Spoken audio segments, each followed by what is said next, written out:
Hello, my friends. Happy Thursday. Welcome to the Superior Adventurers Guild. I am North Shore Dungeon Master. Wow. North Shore DM.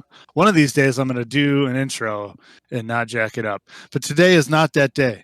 I'm excited. It has been, 2 weeks since we have gathered around the virtual table to play this game. And yeah, I'm really jonesing for it. So let's see my friends who are going to be playing D&D with me. Hello, friends. Hello, Victims. Friends. Oh, I see how it is. that's Ooh. scary. Will there be fireballs tonight, North Shore DM? Well, in a word, yes. Oh, yeah.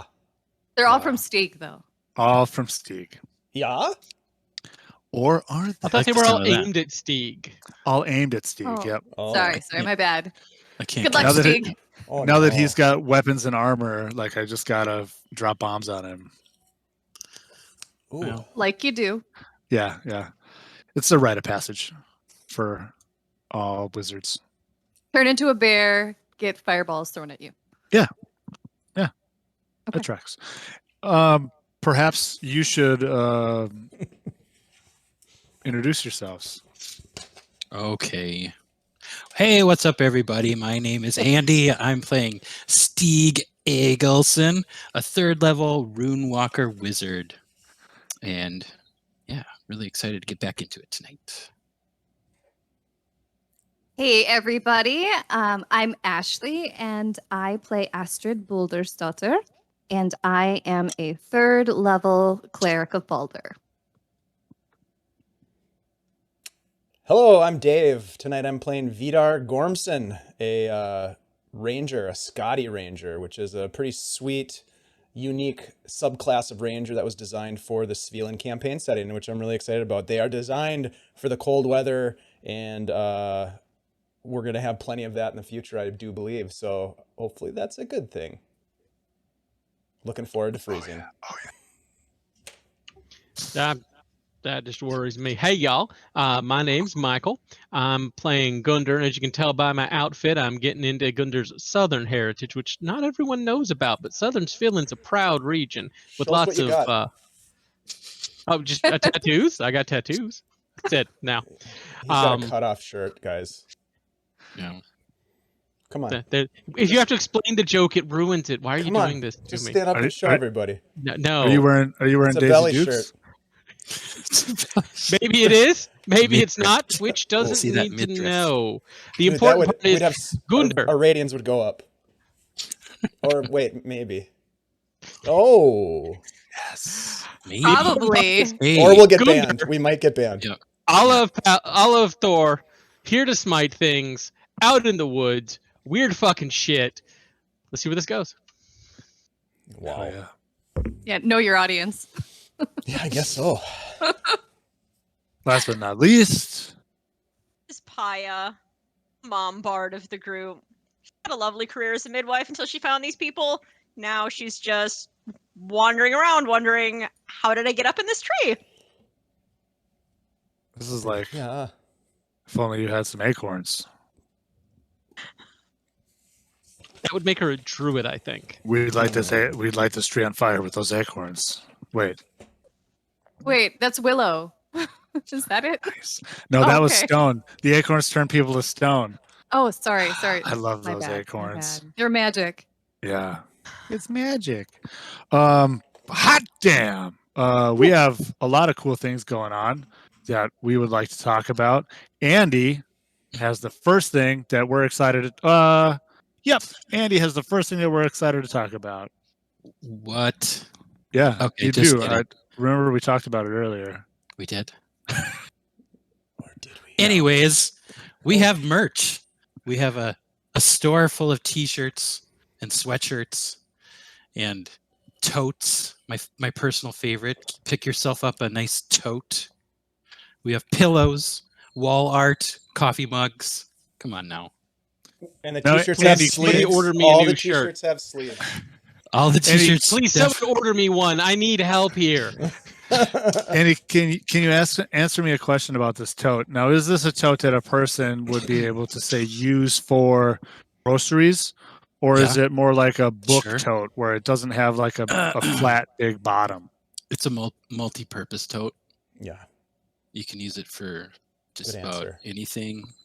Good answer. You could Vegetables, meat. Yeah. Bring it camping. Small animals. You could, Perhaps the skulls of your enemies. Yeah, you could put nice spare car parts in there. Oh. Wow. And this, folks, is why Andy is our merch guy. Utility, folks. Utility. Also really good for your stack of Dungeons and Dragon books. All of your players' handbooks, your Dungeon Master's Guide. The Svilland campaign, when it comes out in a real book, will all fit nicely into your tote. So you can go and plan your next adventure at your favorite pub, tap room, or coffee shop. Andy, your job just got usurped. You just lost your job. Amanda, you're hired. Amanda, you're hired. This is what happens when I carefully write a script to read every week. Yeah.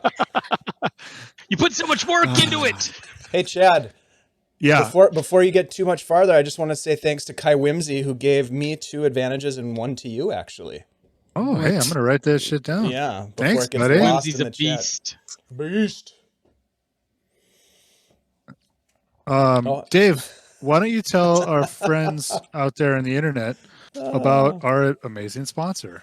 Hey, everybody out there, you are amazing, and we do have a sponsor. It's called Dream Realm Storytellers. They're the people that created Svilland, the campaign setting that we're playing in right here, Midwinter Kuning, every Thursday night on Twitch. Thanks for coming. They're awesome. They have been supporting us over this whole campaign, actually, from the very beginning.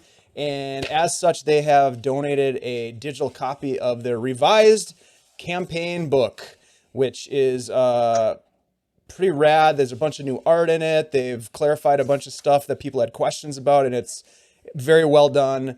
Basically, it contains everything you'll need to get your own Svilland campaign running. So if you have a favorite DM out there, maybe you could get them that for a special gift. Maybe their birthday's coming up. We don't know. But what we do know is that you can win a copy of it tonight by typing in DRS into the chat. Andy's going to show you how it's done. Pete Lutenberger, thanks for cheering some bits. And hey, Pete.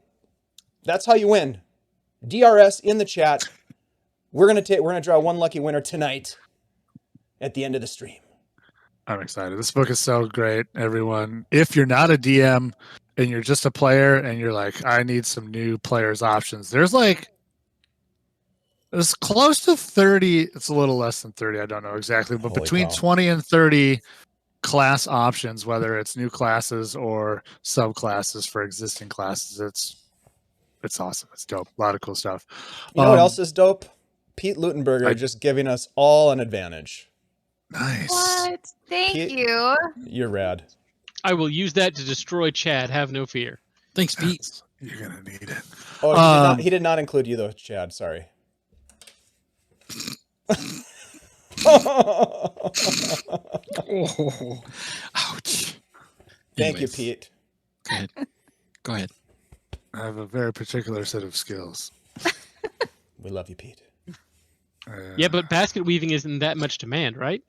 I'm excited about this next announcement. There are, if you think that we're cool, and or you think that playing RPGs such as Dungeons and Dragons and other games is also cool, I have some news for you. As the scythe of COVID swings perhaps past our necks, some conventions where people go and meet other folks like us and play games are happening. Some of those conventions are still only virtual, and that's okay. In the month of October, we will be participating in 2 such conventions that I would like to tell you about right now. The first is Virtual Greyhawk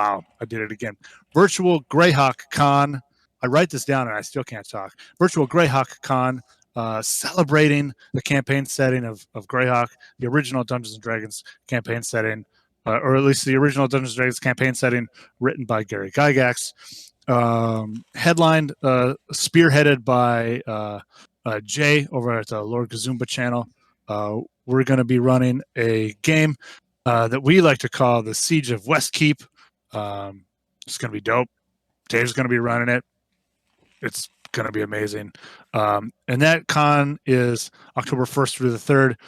That game, if you're interested in specifically in hanging out with us, that game is on Saturday the 2nd from 10 to 2 p.m. Registration is open right now for virtual Greyhawk Con. You can register. There's probably going to be a link appearing somewhere in the live chat for you to click on. And then towards the end of the month, on my birthday, is Gamehole Con, which is a very amazing convention housed in Madison, Wisconsin, a very cool town.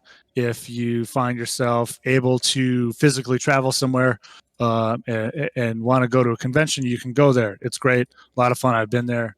It's super cool. But if you're not into the travel and the people yet, which is totally all right, there is a virtual component to the game, to the convention, which, again, we will be taking part of. I personally will be running 2 games. There, one called Bearcats to the Rescue, which is a love letter to the movie Red Dawn, the classic 1980s tale of invasions and school children and AK-47s. But in this case, it's set in space with aliens and lasers. It's going to be dope. I'm excited. And I'm also going to be running Assault on Europa 2, which is a love letter to Alien and or Aliens, but not any of the other alien-related movies because they're not as good as those first 2. Both of these games will be using the Enix Card RPG rule set by Runehammer Games. Newcomers are welcome. And again, that is October 21st through the 23rd. There's probably a link that might appear where you can go and register for a badge. Individual game registration will happen at some point in the future. But I want to tell you about it now so you're ready because it's going to be super fun. If you're interested in running games and you've never run a game at a convention before, you should do it because I'm going to twice. It's going to be dope. And little known fact, if you register to run a game at virtual Gamehole Con like I have, you will get a free badge for virtual Gamehole Con so that you can go and play in whatever games that you want. Yeah, man. I'm so excited. Anyway, does anybody have anything else that I perhaps have forgotten about, overlooked, spoken over? Folks, I do have one, Chad. Folks who have been listening have heard us say things like, I don't know, Kai Whimsy just gifted somebody advantage, or Pete Lutenberger gave us all advantage except for the DM, which we encourage. You can cheer 100 bits and gift one of the players, or the DM, advantage during tonight's game, like Pete Lutenberger just did for the 5 of us. 2, 3, 4, 5. Wow. That was like on cue, Pete. That was really nice. Did he do it again? Yeah. Yeah, he did it for the DM though. Oh, with me? He gave 5 advantages to me. 5 advantages. No. He gave me 5 advantages. He did. Ben, Pete, Oh, hold on. Ben, we're gonna have a party at your house. Hold on, Pete. You made a Advantage times grave 5. mistake. You made a grave mistake, Pete. Can we ban him? How do you ban people from the chat? How do you let them It's like come we need more? a mod. How do you let them come more? That's Pete, what I want to know. Pete, Can we get another seriously. one? Pete? Stop. Pete, look at me. I'm super serious right now. This is my serious face. Being very serious. All right. TPK, Yeah, you can cheers bits to grant people advantage if you like. It helps out either side of the fence. In game, it helps us as a group be able to acquire art assets and Kai different Whimsy things. just gave you 2 more advantages, Chad. Yeah. There has to be a limit. So Is this there a is going to be a limit? TPK tonight, guys. So here's I the need deal. more beer for this. I have a total of 7 advantages. I need right another now. drink. I have Are we all 7 drinking? I think advantages we're all and a drinking. giant bottle of meat. So it's about to get Bottoms rowdy, up. baby. It's about to get rowdy. I've been drinking. Are you into that margarita bottle again? No, Good. not This that is kind that straight of was- tequila this tonight. That time. was a bit much. Anyway, all jokes aside, I think I have a bit of a recap. I'll make it maybe a little bit of a longer recap since it has been some time. I don't actually know how many people are watching, but it might be more than we normally have. It might not be, but you might be watching in the future and say, hey, this is the first episode that I've watched. So I need a little bit more of a recap. And since it's been a little while, I'm going to do that.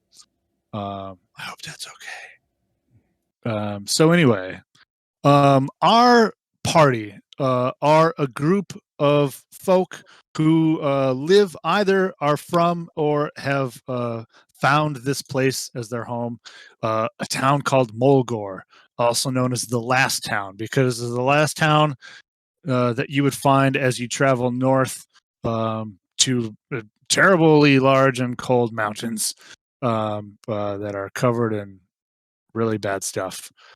Giants live there. It's horrible. But Mulgore is the last town, and it's it's a northern town. So a lot of the year is spent in the cold and the snow, and it makes for a nice, hardy and rugged people, such as perhaps the people who we find in our party today. There has been a spat of assaults by some outlaws, some bandit sort of folk that the party has been kind of investigating in a after a fashion, investigating that these bandits and outlaws have been perhaps targeting individuals who are young, and some would say perhaps are virgins for whatever reason. They're going after these people, these young men and women, and of course those are people's kids, so they don't want that, so they're going after them.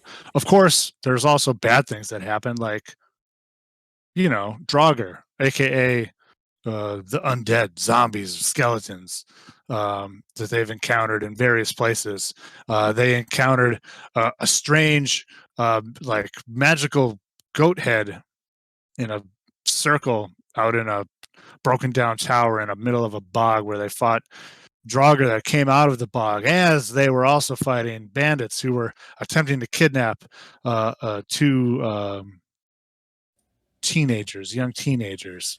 There was a mysterious barefooted figure that they had seen across the bog, which was weird and strange. There was a mysterious a wanderer named Batakin, who is a skald of some repute, a legendary individual perhaps, who wandered into their camp and then out their camp just as mysteriously. There was, of course, an exchange of stories, as such things are wont to have happened. The town has been locked down, after a manner of speaking, as the rise in these assaults have happened. These assaults have risen. The number of these assaults have risen. The frequency which this is happening has gone on, and the outlying farmsteads are troubled, and so people are coming into town. Vidar, who is attached to Gorm's Rangers, the Rangers have been ranging out and assisting people as they come into town and letting them know that, hey, stuff's weird out here. Some bad stuff is happening. There was a prophecy that happened with Stieg, his mentor, whose name I'm blanking on. Steve, what's your mentor's name? Samond. Samond, thank you. Samond. Samond offered a rune casting, and a sort of prophecy took hold of him, speaking about a bound warrior and dark powers, and perhaps the light will save us. Perhaps intimating that a party member who is a certain Gothi of the Balder, the Shining One, might be the answer to everyone's problems. Maybe, maybe not. Maybe that's a red herring, but we'll find out. This is D&D. Things happen. Currently, our party is tracking down a group of ill-intended folk who have absconded with a young girl whose name is Tira Otterson, from the middle of town in the night. And they have followed these men's tracks, where they have met up with other men, and then, of course, as you do, they were beset by some strange wolves and vultures who were a bit hellish, after a fashion. And by hell, I mean the goddess Hel, Hel, who is a goddess of the underworld, a goddess of death, a goddess of decay and destruction, who doesn't really like, I guess, really anybody else. But they survived.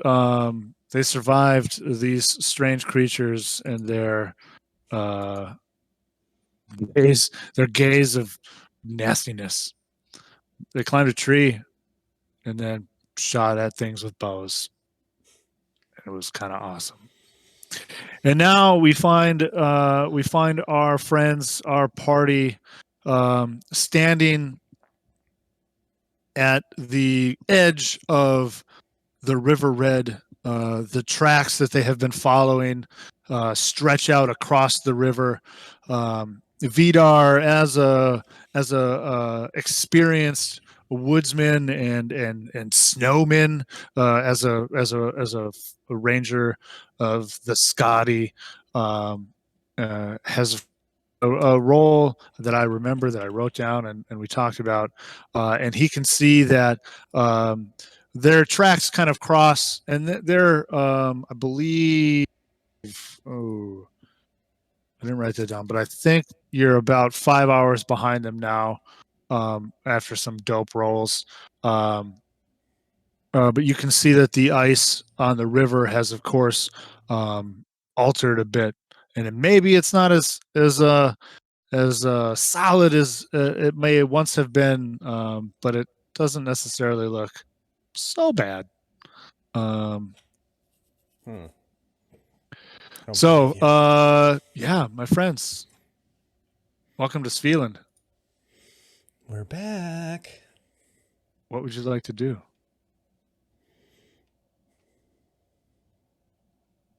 That ice looks questionable, but the tracks lead in that direction.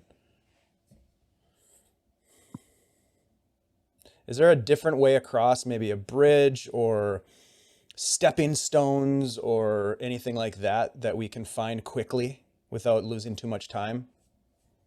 Sure. Give me a I would allow you, Vidar, perhaps to give me just maybe a survival roll. Anybody else could maybe roll like a perception type roll. Ooh. Around 23. Perception. 23. shit. Oof. Ranger's got it. Ranger's fine. Well, wow. All Are you right. sure you don't want my perception? Well, it's also 23. She is very Yeah, perceptive. Yeah, right. Does anybody else desire a roll? Okay.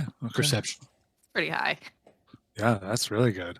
So Vidar, you kind of look, you do your scouting bit. You and you kind of think back perhaps to this this journey and where you are and times when you may have been in this area, you know, being able to, as a experienced ranger, being able to like, oh yeah, we've come exactly 6.5 miles in the last hour, and you know, all that kind of stuff. So you're like, I have a pretty good idea where we are right now. There is there aren't a whole lot of bridges on this river. There is a bridge maybe a few miles kind of downstream, which is the direction that you had been heading. The there's not really a lot of good fords around. Mostly, it's a fairly it's not as big as the Red River, which this river runs into, but it is a fairly kind of deep glacial river, as it were, fed by glaciers. Where did I call them that? That's how Bear Grylls says it.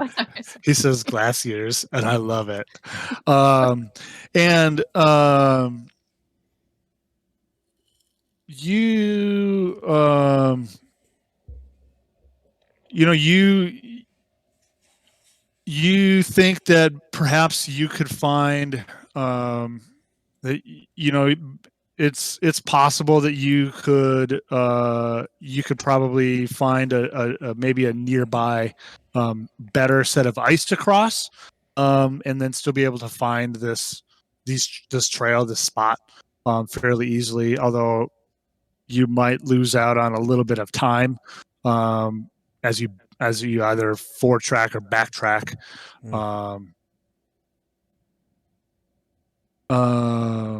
And I do want to say that Astrid would like to get her rope back from the tree, if that is absolutely possible. Oh yeah. And maybe one of us can bring the rope across the river. Is that what we're trying to do? We're trying to cross the river, or Yes, we have to go that way across the river. I think going upstream to a better crossing would take too much time. I like where you're going with this, Astrid. I think tying a rope around one of us and going across first, having the others hold on and maybe pull us out if the ice breaks. Otherwise, if we get across, then we can do the same for them.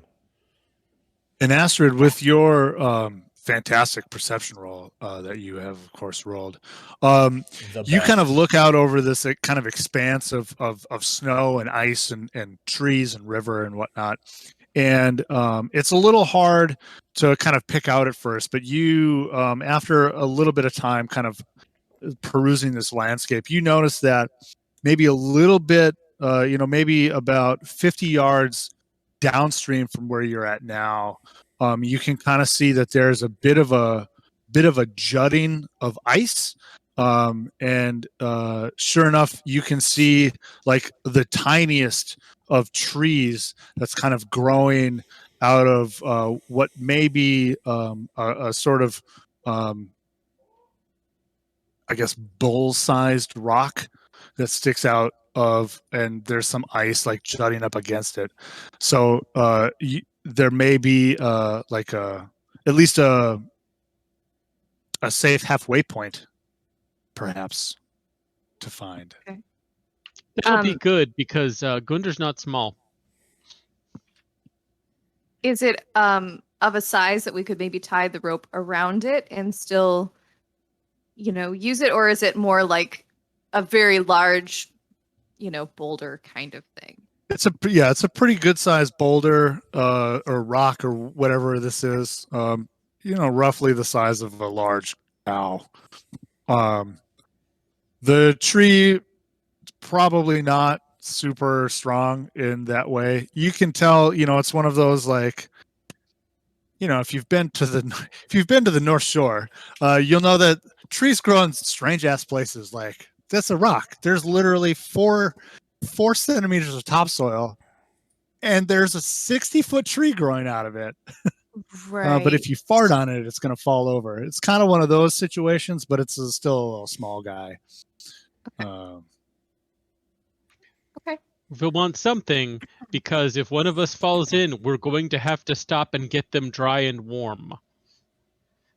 So, out of character, I think spending the time going upstream, considering we're hours behind them already, isn't that big of a loss, especially considering the possibility of what happens if one of us fails this check enough. What about in character? In character, Gundar doesn't really know what's a good call here, because he's not really a woodsman, and he doesn't understand how bad the ice may or may not be. I'll pull Astrid aside. Astrid, I get the sense that Gundar may not be comfortable crossing the ice. What do you think? He looks big and heavy.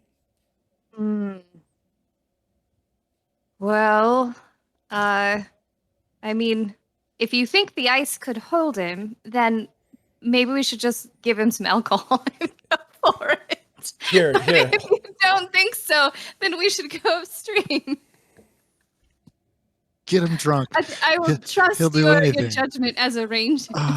As I'm tying the rope around my waist, I hand the other end to Astrid, and I'm gonna skinny out onto the ice to check it and see how stable it is. Okay, just where you're at.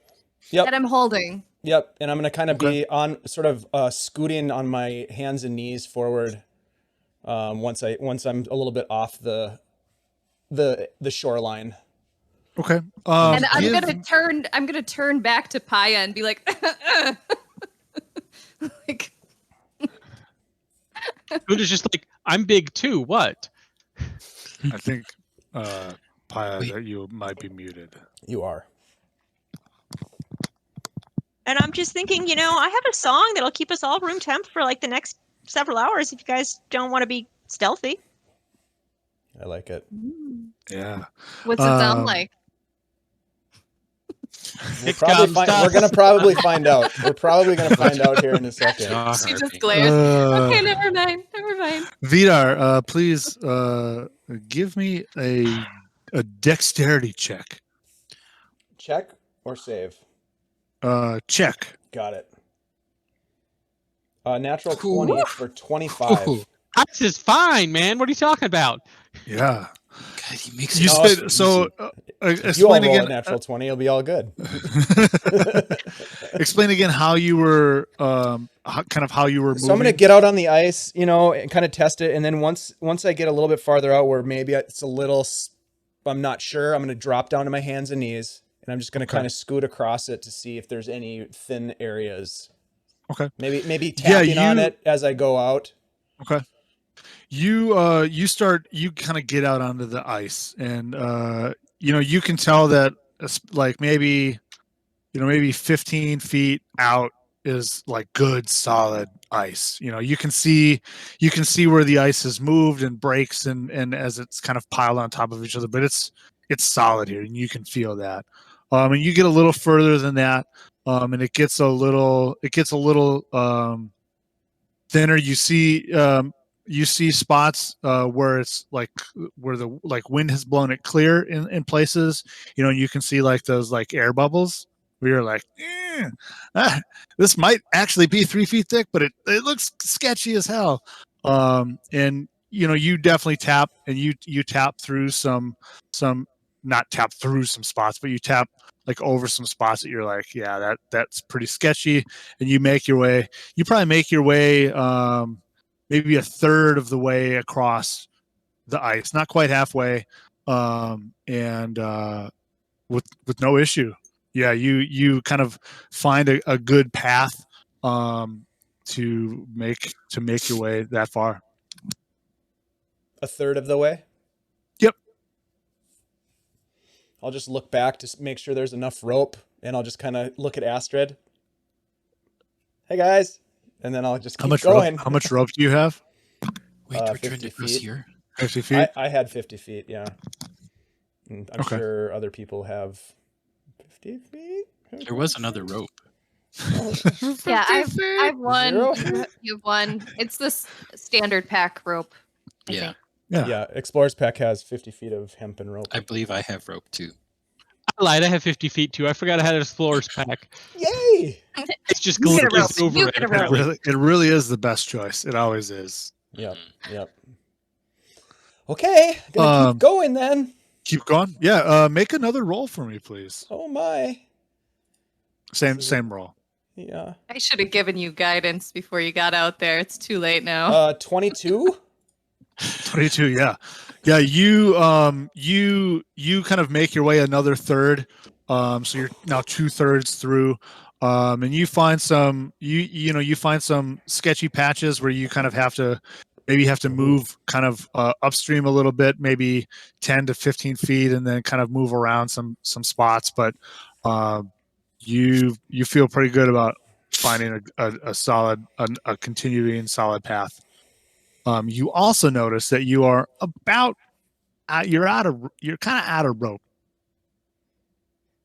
so you might need to add another rope, unless you've already added 2 ropes together, in which case you would have enough rope.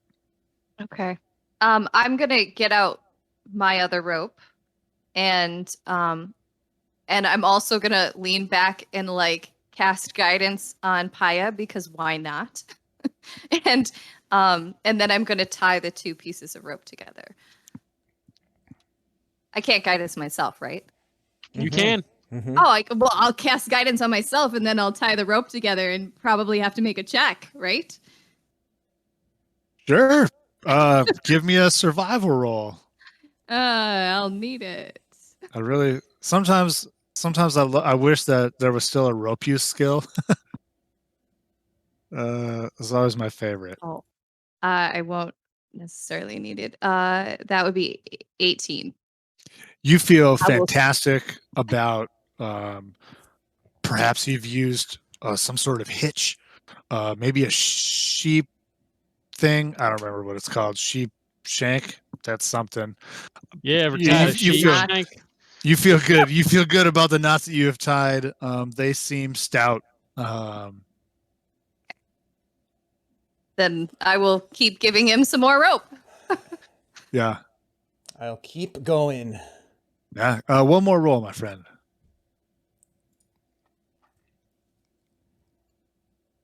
I'm gonna use my advantage on this All right. one. All right. Okay. Natural 20. Whoa. All right. 25. Yeah. You very quickly, this last third is similar kind of to most of the first third is fairly solid, and you're very quickly able to find a good path across. And you reach the other side of the river. Victory. Yep. Is there something that I can tie the rope off to, like a tree on this side? Yep. Yeah, you can find similar to the other side. There are is a very wooded. You probably have to get maybe 10 or 12 feet kind of off the shoreline to get to a decent tree. This is kind of a shelfy, kind of rocky shoreline. But thanks to the ice and snow, it's pretty slopey. But yeah, so you have to go a little bit off of the shoreline to get, or a little bit up into the woods to get into a tree. But you're able to find, say, a tree or something stout to tie it off for sure. Follow my path. Stay away from that area over there. Super sketchy.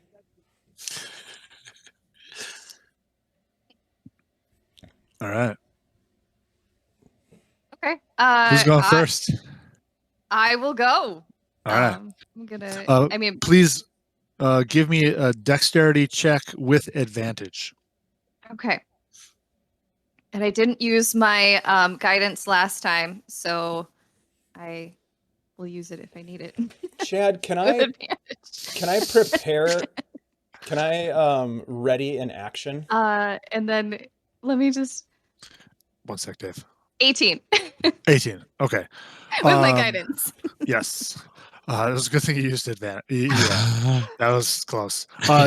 Dave, what do you want to prepare? I'm going to ready an action to dash towards to run out to grab somebody if they crack through the ice, basically. Okay. Yep. Okay. Yeah, no problem. Astrid, you are really easily able to kind of follow in the footsteps. Obviously the rope doesn't exactly follow his footsteps because it's not like there's like stakes that the rope goes, but you're able to hold on to the rope and follow his footsteps. And there was a little sketchy spot, but you quickly kind of got out of that area and are able to move a third of the way. Please, let's just have you roll 2 more times in quick succession because that's the precedent I've set. In with advantage though, because you are following in a preset path. Someone is holding on to the other end, aren't they? Yes, I am. All right, then I'm gonna roll. Ooh, Nice. All right, Nice. natural 20. Yeah, Second one That's- you've rolled tonight. that's 2 ones and what 3 natural 20s. People have rolled now. Well, That's- they're not that's- me. I know, but yes, I'm I've rolled just 2 1. keeping a tally. That's good. They're coming Yeah, for me. It's like final you destination. you just monster your way across.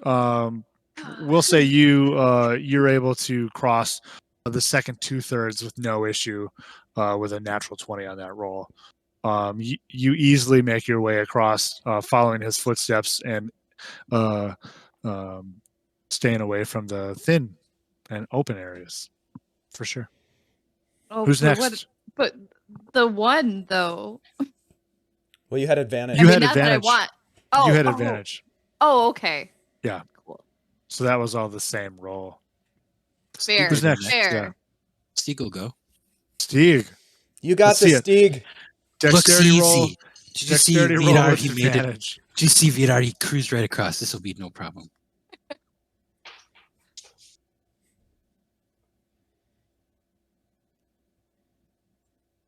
Oh, 2 16s. Yeah. All right. Oh, Yeah, plus 1. you 17. easily are able to follow now 2 sets of tracks 2/3 of the way across. Please give me one more roll.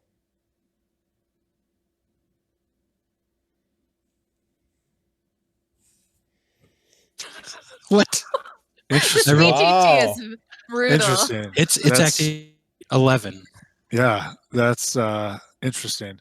You you cross 2/3 in quick succession, and following their footsteps. You're feeling really good about it, right up until you're not. Do, do, do, do, do, do, do. You're kind of crossing. You're trying to get to that like shelf that you can obviously see that there's like the good ice is right there, and you step. But unbeknownst to you, you have eyes on the prize. Perhaps as a less experienced woodsman, your eyes are not in fact in front of you, and the ice has shifted a little bit, and you are now stepping into a thin ice, and your leg goes through, and you are to the thigh, one thigh in the river, and it's real cold. It's real cold. Please make a Constitution save. Constitution save. Is Is your it- amulet have that- still working? I was gonna say, do you still have that necklace? Well, I haven't taken damage yet, but yes, I do still have it. Does it look like Um, he's like gonna break through the ice from where we're? Yeah. So you see him like step and then like drop. What like one leg goes like straight in.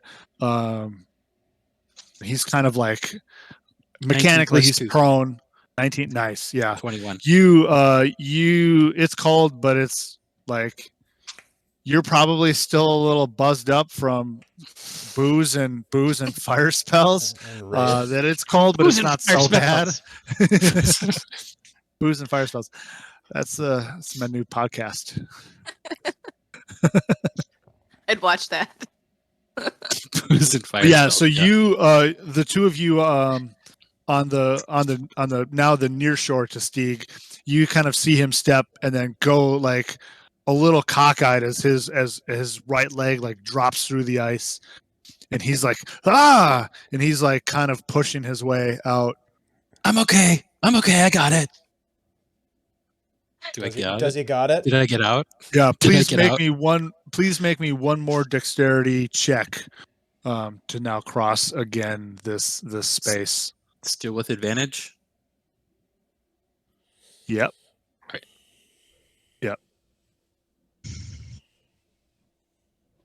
Ooh, 12. 12. Yeah, you haul yourself out, and it was fairly easy because it was only one leg, and you're right by that ice shelf, and you're able to kind of cross to the shore with Vidar and Astrid. Right leg drenched, cold, starting to frost up, but not so bad. Vidar. Vidar's gonna quickly get a fire going. Okay. Give me a quick survival roll. Can I use prestidigitation to dry off my leg? 16. Yeah. You get a fire going. You use the skills with which you are proficient, and prestidigitate your leg dry. It's still cold, as prestidigitation isn't going to get rid of the cold right away. But you are magically dry. It says I can chill, warm, or flavor up to 1 cubic foot of non-living material for 1 hour. Yeah. Oh, well then you could So warm it, right? So I could warm your my pant leg is right? warm. Yeah. It's like sitting in front of It's the. warm. It's like you just got into the car and you've turned it max on foot blower. Mhm. My leg is Steve. steaming. Steve, come Yeah, and right. sit by the fire. Come sit by the fire. I made it. It's a little too hot. All right. Who's next? Gundar's gonna look to Paya and says, "Do you want to hold it? Do you want me to?"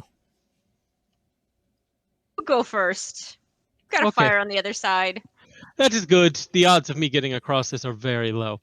And just starts carefully crossing the ice. All right. Dexterity check with advantage, please. Ooh.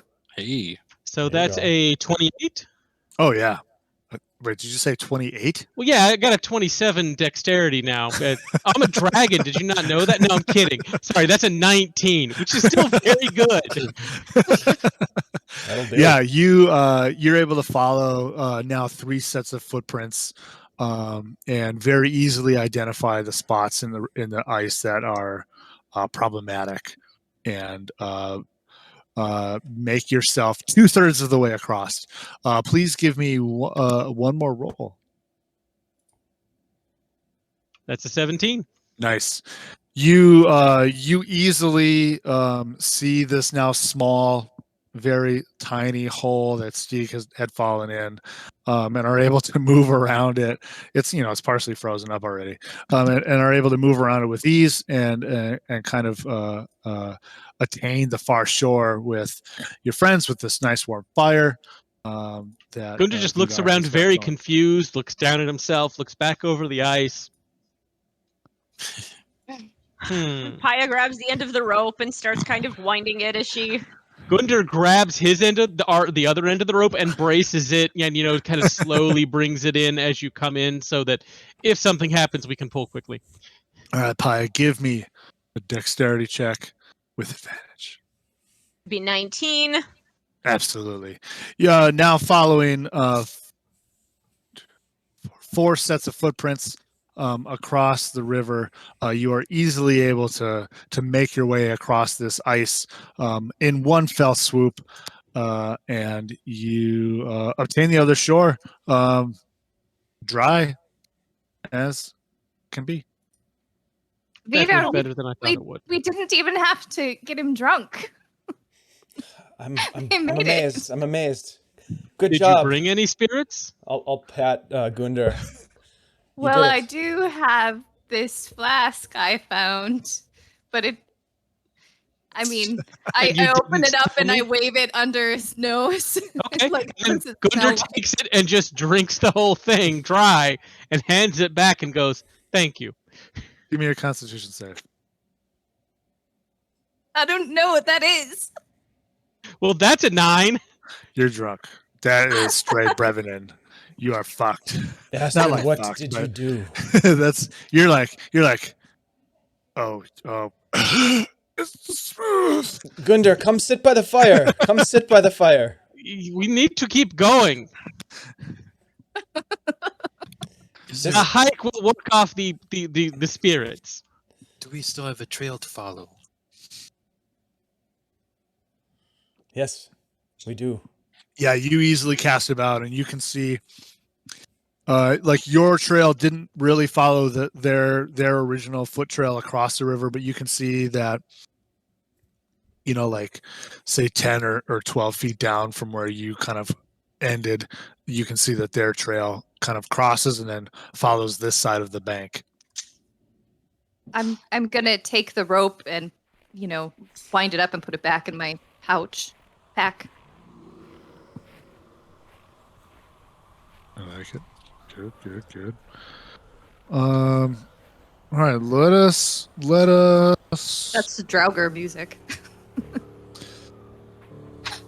Let us summon the undead here on this night. Let us. Why don't you make a survival roll as we travel, as you take up the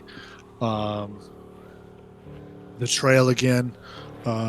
Anyone can roll, and we'll kind of see how it goes. I'm gonna just help Bitter to give him advantage.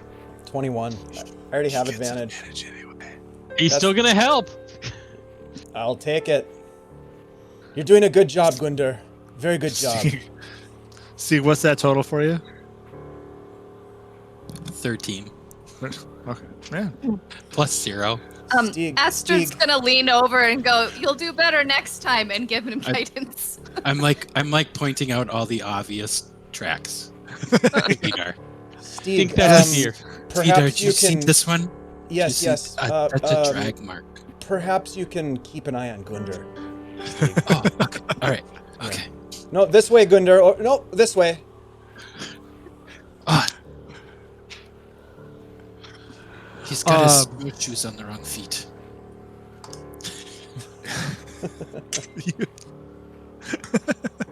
You make your way along this trail, along this path. Sorry, what was your total again, Dave?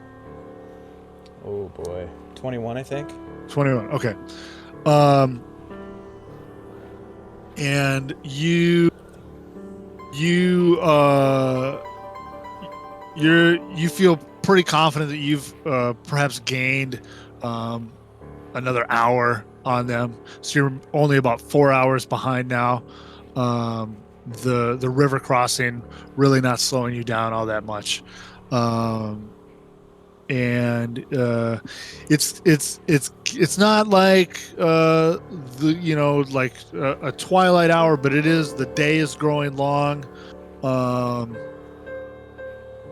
You've got some more travel ahead of you, or at least this trail continues on.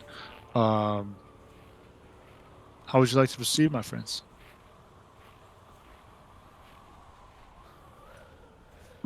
I would like to keep an eye out for any more possessed animals, if possible.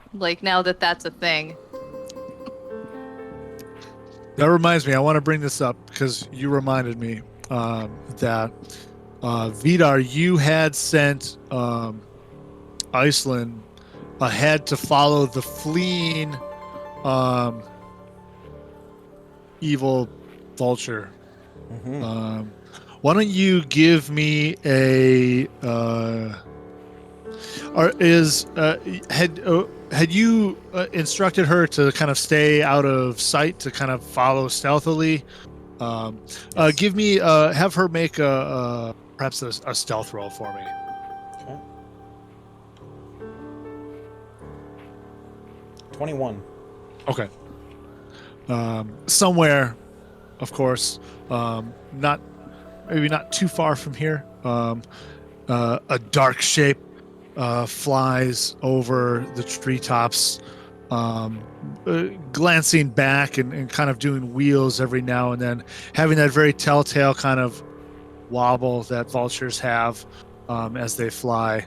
And then, the camera kind of sees almost like, like sometimes when you're watching Star Wars movies and you're like, oh, I can wait. Is that a snow speeder? Nope. Oh, nope. That's a snow speeder. You see Iceland kind of pop out of the tree line and kind of look and follow and then fly back into the tree line. Her, of course, being an owl allows her great maneuverability in and around amongst the trees, great stealth capabilities. Yeah, maybe the United States needs to name their fighter aircraft with stealth capabilities after owls. That might be better than things like Raptor. I don't know. I'm just The F-38 barn I'm just- owl. I'm just spitballing here, but hot damn, would I love to fly the barn owl or the Suet? How about the F-119 Suet? Anyway, yeah, we see Iceland evade the detection of this bird as it flies, kind of the last kind of bit that we have of this scene as third-party viewers, unattached to any of this in any real way other than viewing, is the vulture kind of gains a bit of altitude and then starts to drop. And as it drops, you can begin to hear a bit of a low roar, and you can see that the kind of expanse of terrain kind of in front of it is shrouded in a white sort of mist, perhaps a fog, or perhaps some kind of snow or ice storm, but this white kind of mist kind of obscures a large portion of the scenery in front of Iceland as she ducks back down into the trees to evade detection again. And here we are back into our party as they are trekking their way, following these tracks through the woods, kind of following along this river that is frozen. Yeah, and like I said, it's getting late in the day. It's not the sky is getting a little darker. It's not quite to the point where you're like it's going to be night real soon, but it's getting there. And the trail goes on. I would like to offer you the option, just to throw it out there. You can, of course, continue on as you have been, with a chance to gain some time, and perhaps less risk of losing time or losing or encountering anything that would be untoward. You can also press yourselves, a forced march, as you will. Perhaps try to move faster, cover a little extra ground, which will be a little more difficult. But the rewards may be better. They may be better. I want to give you, my friends, that option.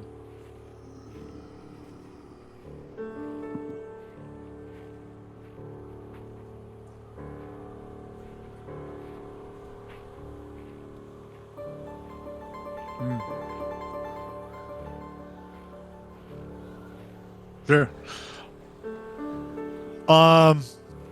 I would take either a survival or a nature roll from anyone who wanted to assess the weather sitch, as it I'll were. do it.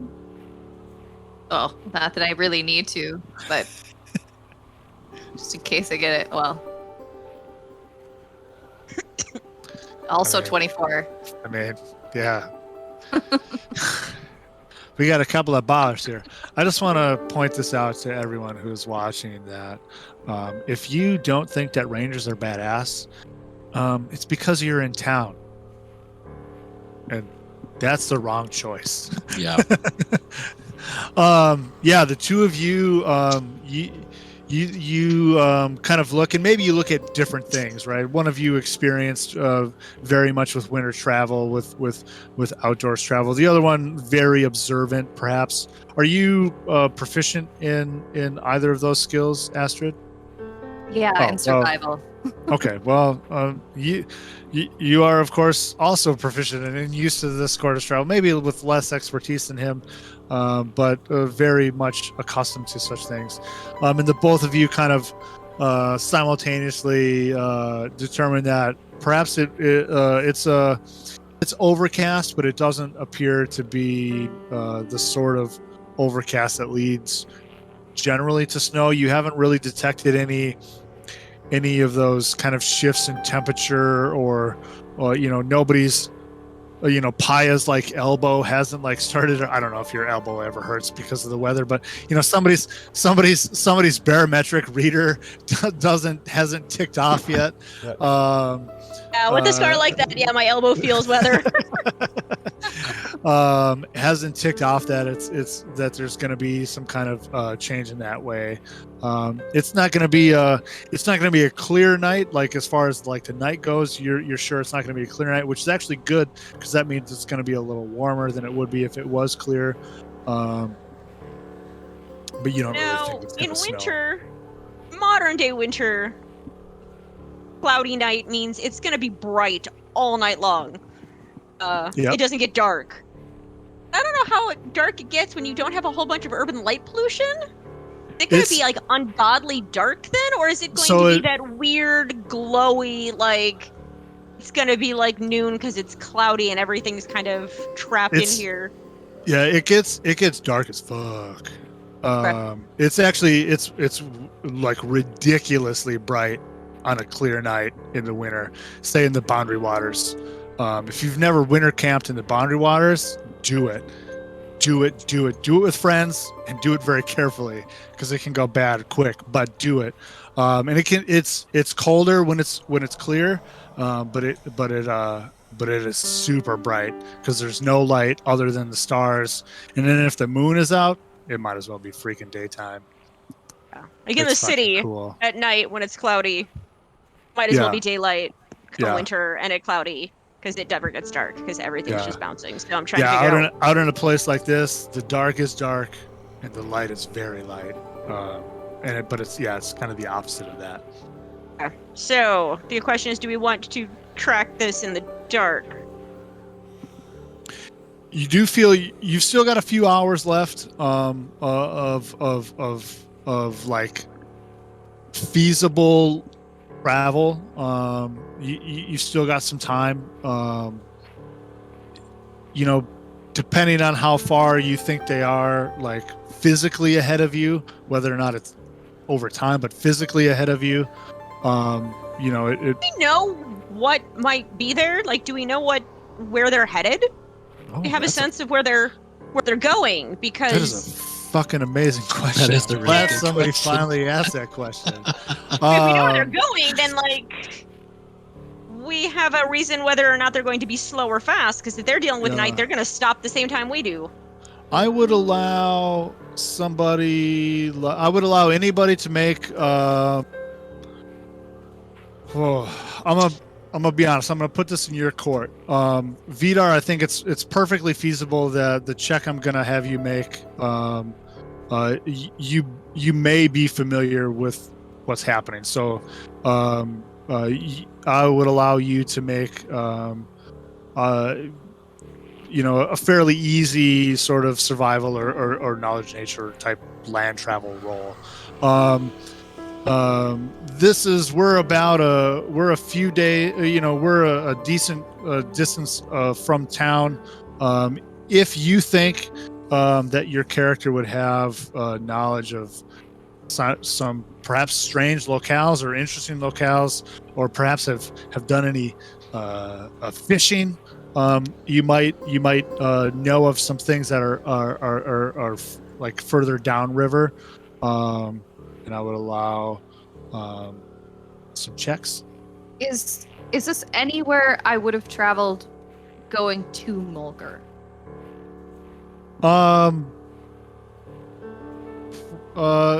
It's No, not. It's Okay. not really on the way. This is kind of away and west of Mulgore. It's obviously it's still less than a day's travel. If you've been around for a while, and I'd are say kind of plugged into things, perhaps. Is this anything that I would know? Because I'd know wherever there are women. Within a couple days travel. There aren't necessarily generally. This isn't that sort of direction. This There's is less no of this is basically there is absolutely no homesteads. There's no farmsteads. There's no human life. yeah. There's Mulgore's kind of a weird kind of area. While this is of course the northerly part, and there are a few things because of the nearness of the border with Alsvarder, kind of settlements to the west of Mulgore are a little, or farmsteads to the west of Mulgore are kind of sparse, and a little more north because it's a little more rugged, and people who want to live in those places generally have zero foxtrots to give, zero fucks to give. But like this kind of space between Mulgore and the border, and like where the River Red meets with the Red River, is a little less kind of settled, whereas even a little more north of Mulgore is more commonly settled. Do I know the stories of the monsters that live in these woods? Assuming this might be giant territory, perhaps?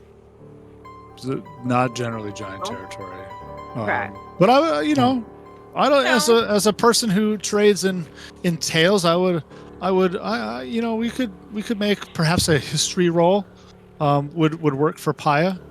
Yeah, that's another one of those things where they just don't put any of this knowledge base in wisdom. It always bothers me that. Sorry, I was just going to say, would Stieg have come across any kind of maps or anything like that in his kind of research books that Seaman might have of the area?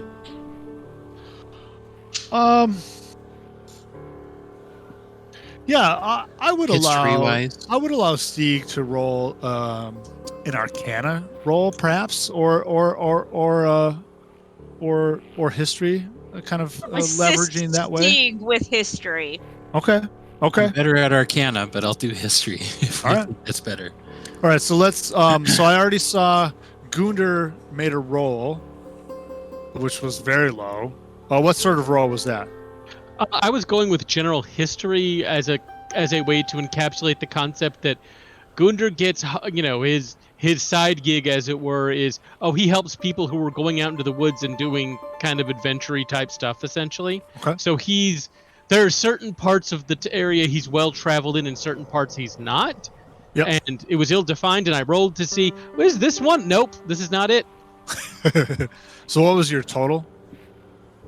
5. Okay. Yeah, you kind of thinking back to your experience, this is outside of it. Your experience is maybe a little more north, maybe a little more even east, kind of towards perhaps the what's the name of that? The Rengorn. swampy thing. The Rengorn Forest, which is to the that east. thing. Even better. Yeah. I do have a question. Yes.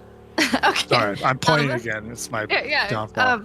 So I do want to keep an eye on like the time, because we have to decide whether we're going to camp out here or we're going to head back.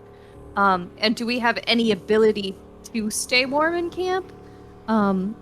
Is that going to take like a long time to gather wood for a shelter, or like Let's figure out otherwise if we know where they're going first, and then we can decide how quickly we need to set up camp. So. That's Someone want to roll that history? We'll keep that in mind. Yeah, should Stieg roll a history or Arcana check for that? That's up to you, my friend. She said she would assist you in history, which would give you advantage if you wanted to roll history, or you could just roll Arcana and say, Let's No, do the history. Arcana.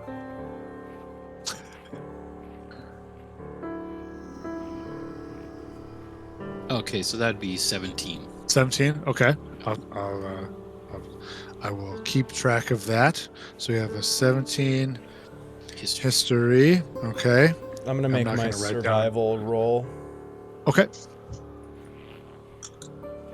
Damn it. Why do we 27. Yeah.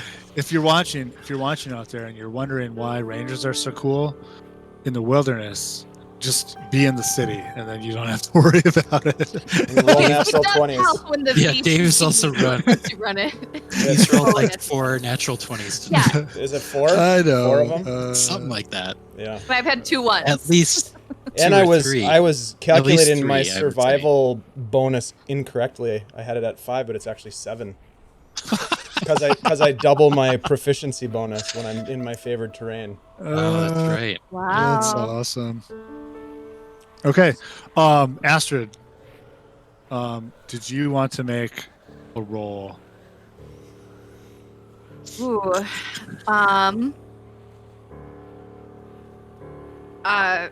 Could I do an insight about, or no, insight is like telling if somebody's lying or not. Okay, I could do a survival, to see like where do I think people would go for shelter? Maybe, I don't know, based on the lay of the land. Like, I don't know.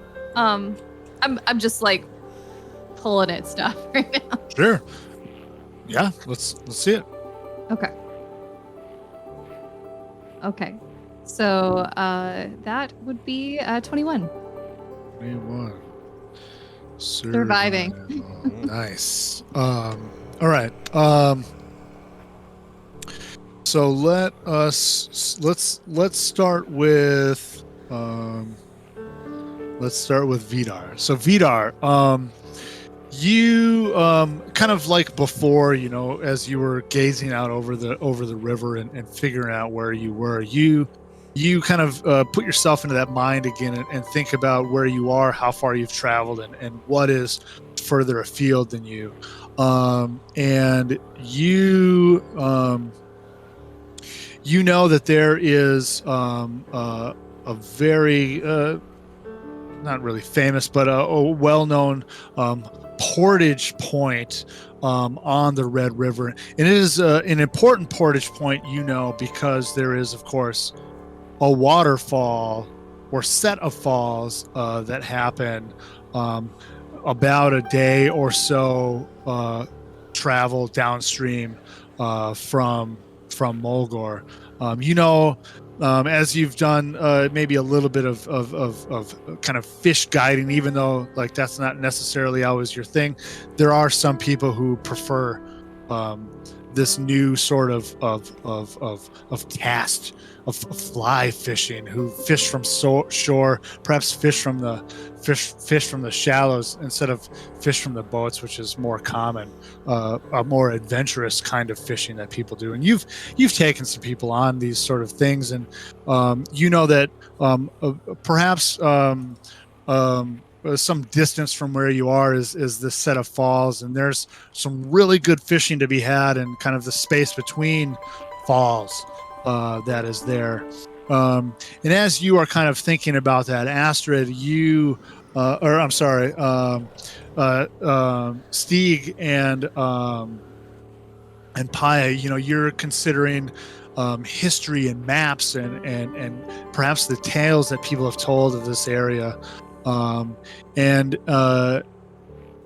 you recall, Stieg, perhaps seeing on a map, an old map once that Saman had, that there is an old,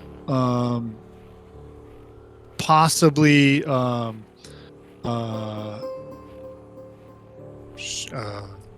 it, Kuning, a pre-Svelander sort of construction, a sort of stone circle, a set of standing stones that is on this map, kind of on an island at the kind of apex of a set of falls, not too far from not too far from Mulgore downstream. Just as a side, I get to add my proficiency bonus to Kuning related history checks. So that 17 would be it. Larger. You still, I mean, you still, it's great. And you putting kind of your Kuning knowledge, perhaps with Paya, who of course is in fact Kuning. You recall, in your kind of history of stories and compiling stories and remembering things and searching for things from your past, that there is a stopping point that you vaguely remember, like kind of in the back of your mind. You're like, on the, that people would stop. There was this waypoint that people would stop at on the way to that place that's in your backstory that I forgot the direct name of right now. That's somewhere to the north and east of here. That Like the East Ruins? Yeah. So as you know, that as people would, as your people would maybe journey, that you have heard tales of those who would journey, that there in the past, not necessarily now, but in the past, there had been a sort of place, a sacred sort of place where people would make way at, and on their way to what the East Ruins were before they were Ruins. garbage, before they were ruins. Not that they're garbage, you know what I mean, before they were wrecked. So you kind of recall, you're like, oh, now, obviously everybody's kind of having this thing now that we're in it, like, oh yeah, this stuff, there's this place. In Astrid, I think, you kind of cast about, and in your travels, in your memory, in your mind, and with your skill, and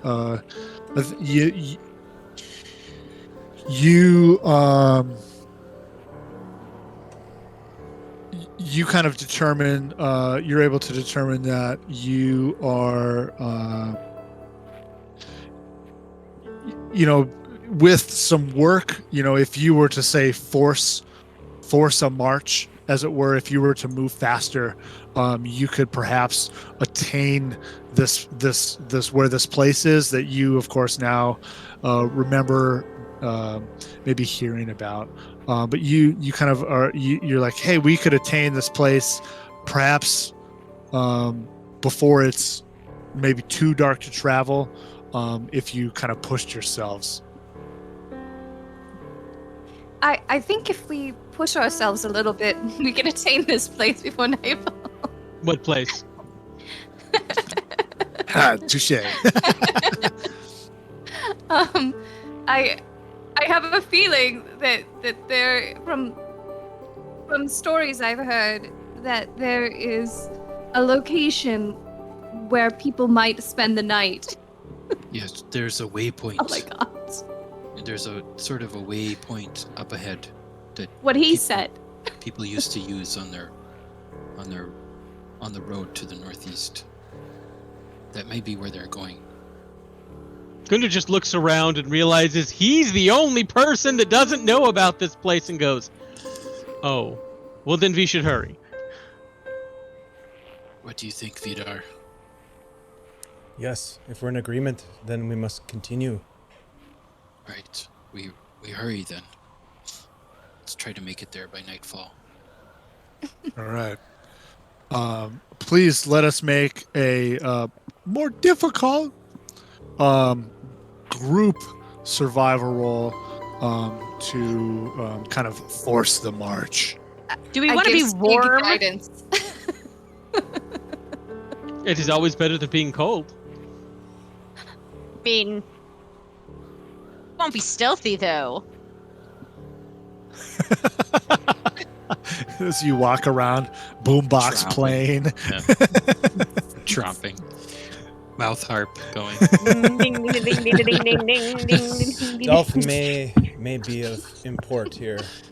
But no, let's not be warm at the moment until it gets dark, and then we will be warm. Whether it is because of your song or the blood of our enemies, who can say? Come, let's go. What kind of roll did you say that was? A survival? Survival roll. So if everyone would make a survival roll, remember what you have rolled because I'm going to ask you in turn, shit. please. Remember, some of you may or may not have advantages, which you could use I use even advantage on after this you one. have determined that your roll was not good. There we go. God damn. Way to go, Paya. Paya. What's up? Is everyone accepting of their roles? I don't want to say okay with their roles, but accepting of their roles. I mean, Yeah. I don't want to accept my role. I would like a higher role if you want to just give me one. It is what it is. What about this face suggests that I would give you a roll? I don't know. You were asking about it. That's why I asked. I got a 17, and that's what matters. All Also, right. love your shirt, Amanda. Thank you. I'm going to start I cast it not horribly long ago. to my right. Astrid, what was your roll? 22. 22. I had to use an inspiration. Hey, that works. Stieg, 15. 15. Gunder, 17. 17. I'm not Paya, The nat 20 for 23 survival. 23. So I'm going to write a C above that. And Vidar, 10. 10. That's a hilarious scenario. No. I mean, I guess He rolled a 3 and a the 4.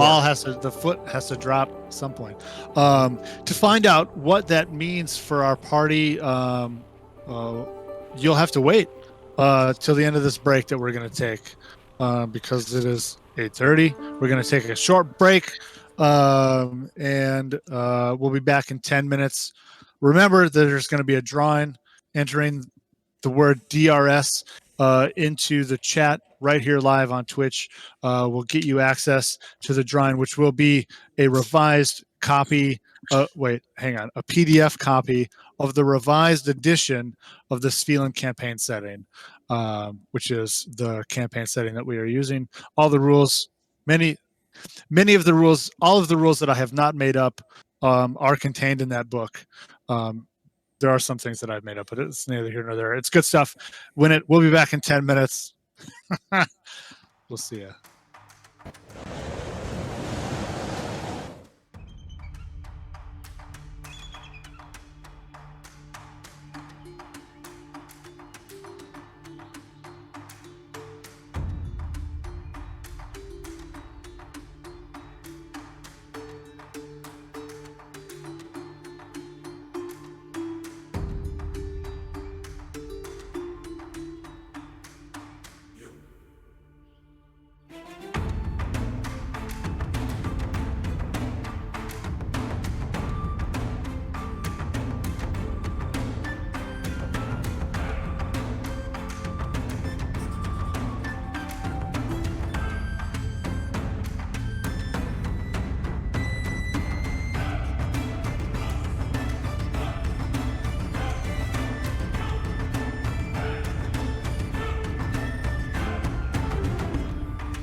Hello, my friends. Thank you for continuing to join us as we are now completing our break. And of course, Andy has promptly left because he doesn't care Come on, whether or Steve. not we're playing D&D. Anyway, thank you for sticking around. I hope that the break has served you as well as it has served us. As you may remember, as we were entering into the break, there was a roll as the party was advancing, perhaps at a quicker pace, following the trail left behind by the kidnappers, the outlaws who have absconded with a local girl, and they're following to reacquire her for the town, to save her, to stop their nefarious plans. They have crossed a river, and there have been some fantastic rolls in the survival land, a number of which are good enough to offer you success in your endeavors. Perhaps the expected ringer was maybe a little distracted by things. Perhaps he's not used to being distant, so cut off from his maybe one would say his very best friend, Iceland. But it's okay because his skill, his prowess in the outdoors has, of course, rubbed off on his friends. And rolls were had and rolls were good. Steeg's in many backseat ways. tracking. And yeah, Steeg's there. Yeah, Steeg's picking it up. By the end, Steeg's gonna be a ranger. Like he's gonna pick up a level of ranger. He's gonna be like, yeah, I know this is great. Everybody's gonna be a ranger. It's gonna flip the script on what 5th edition D&D is. It's gonna be amazing. I think so. Anyway.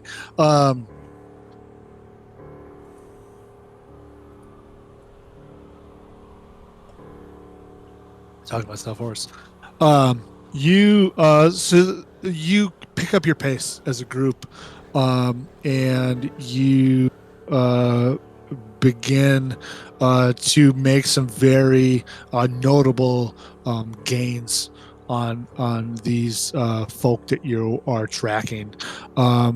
Steeg, maybe, or I'm sorry, Vidar, maybe you are, maybe you're kind of feeling the, you've been on point for some time now, and maybe you're starting to wear down a bit, and so some of the things that you would have picked up on, maybe you're kind of slipping a bit on as the day wears on, but that's okay because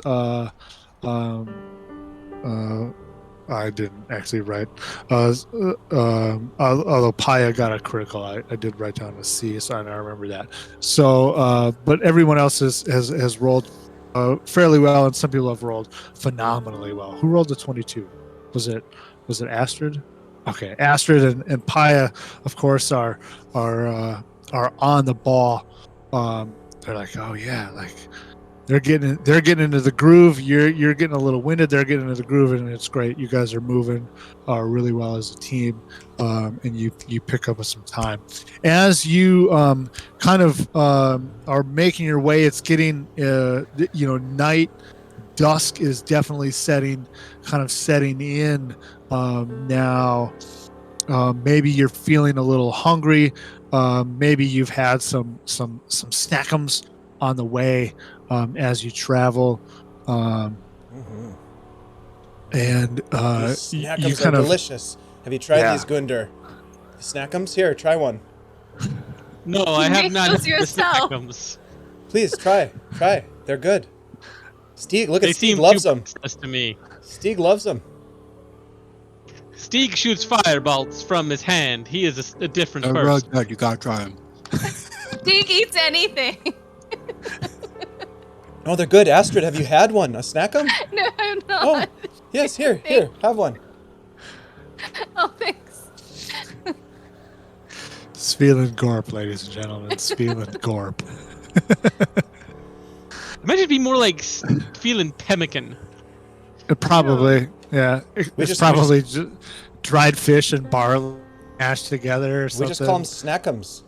Snackums. We've called them snackums It's jerky. for generations. For generations. Strangely, it's spelt with like 2 R's. It ends in an R. Snackums somehow ends in an R. Right. And you kind of the terrain kind of changes a little bit this last little bit of the journey that we're making up until like to right now. The river, you can see kind of the ice has started to kind of break up. There's maybe a little bit more the kind of cliff kind of rockiness on the shoreline has kind of gotten a little more exaggerated, a little bit larger. You're kind of, the trail that you're following is kind of pushed a little bit more away from the river, although never far enough that you can't really see the river. As the kind of the rocky kind of terrain kind of exacerbates. I don't even know what I'm saying anymore. The trees kind of change a little bit. You kind of get out of these kind of very large red pines and white pines. There's maybe a little bit more cedar trees common here. Some smaller spruce trees as the ground is kind of a bit more rocky, and the topsoil is a little less great fertile, perhaps. And so you get a little bit you get a difference in foliage and ground cover. You get a little bit more space in some cases as far as like the ability to like move about. You're kind of less boxed in by some of these trees. And you begin to hear the semblances of a distant kind of roar, a low rumble. It kind of starts to grow on the edge of your awareness as you kind of journey this last few kind of maybe quarter mile.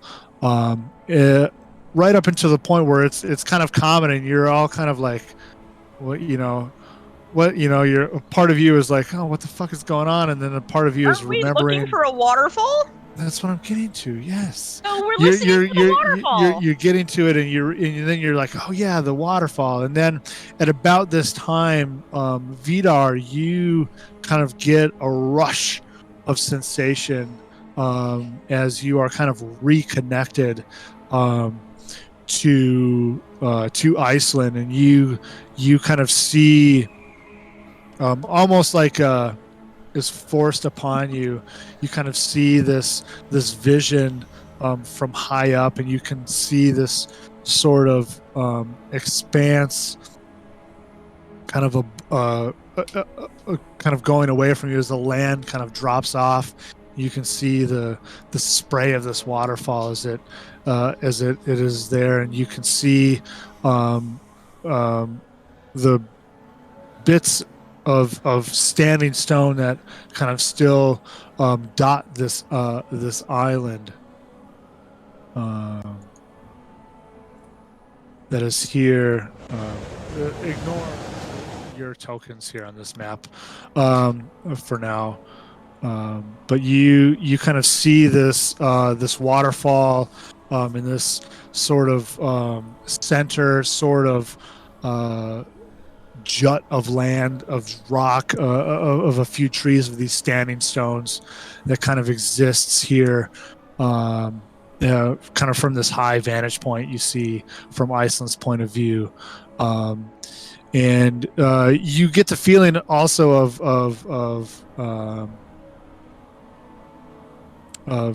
I guess maybe of success. Iceland feels good about her skill at being a hunter. Proud Hawk is proud. Yeah. Hawk pride. Hashtag Hawk pride. us too. Iceland's an owl. Superb Yes. owl. Tends to Aw. have owl pride. She is a superb owl. That's entirely accurate. Yeah. On the other hand, Gunder. Greyhawk is best hawk. Gunder, don't call her a hawk. She doesn't like it. She doesn't like it. I don't talk to birds. Gunder, what's your armor class? I'm just kidding. Something. I'm going to use all of my and it's a advantages zero as number. Iceland Berserker attacks Gunder.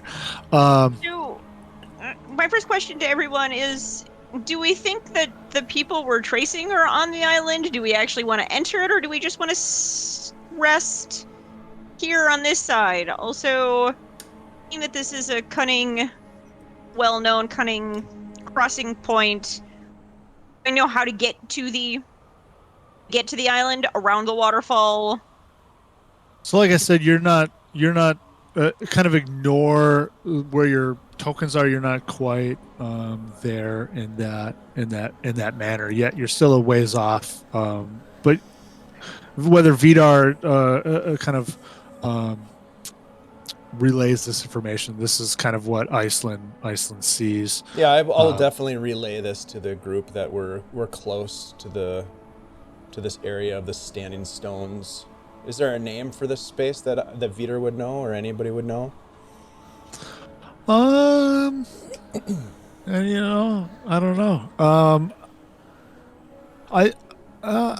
I feel like the Svillanders probably wouldn't necessarily have a name for them other than maybe calling them standing stones or just unnamed Kuning ruins of perhaps ruins, perhaps the Kuning have their own name for it,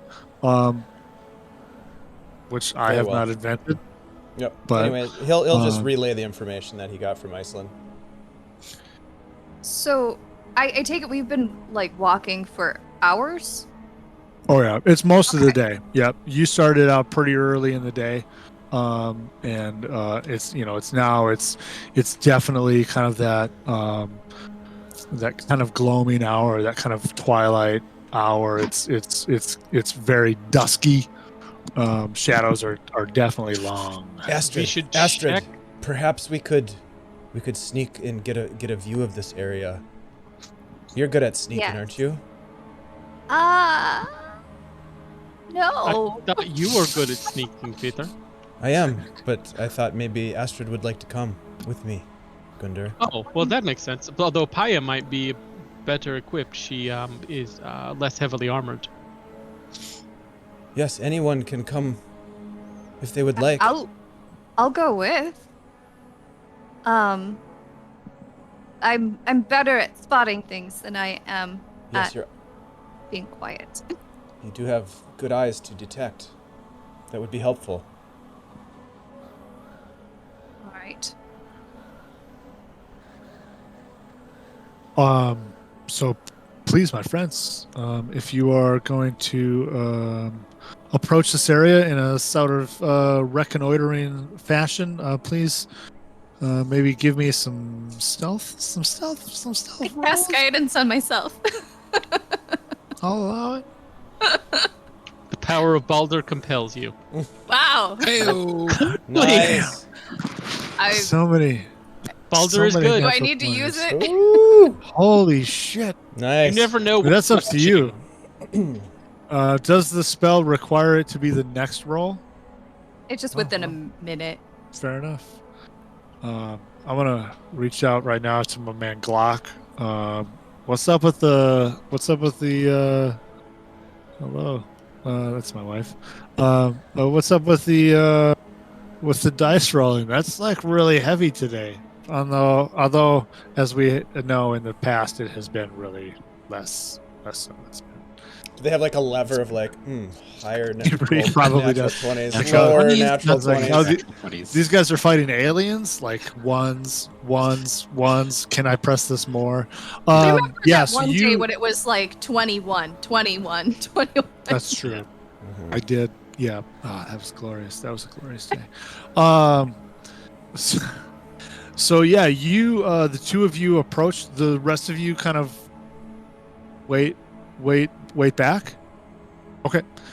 So the two of you approach from the north, or rather, kind of from the east. This is kind of a north.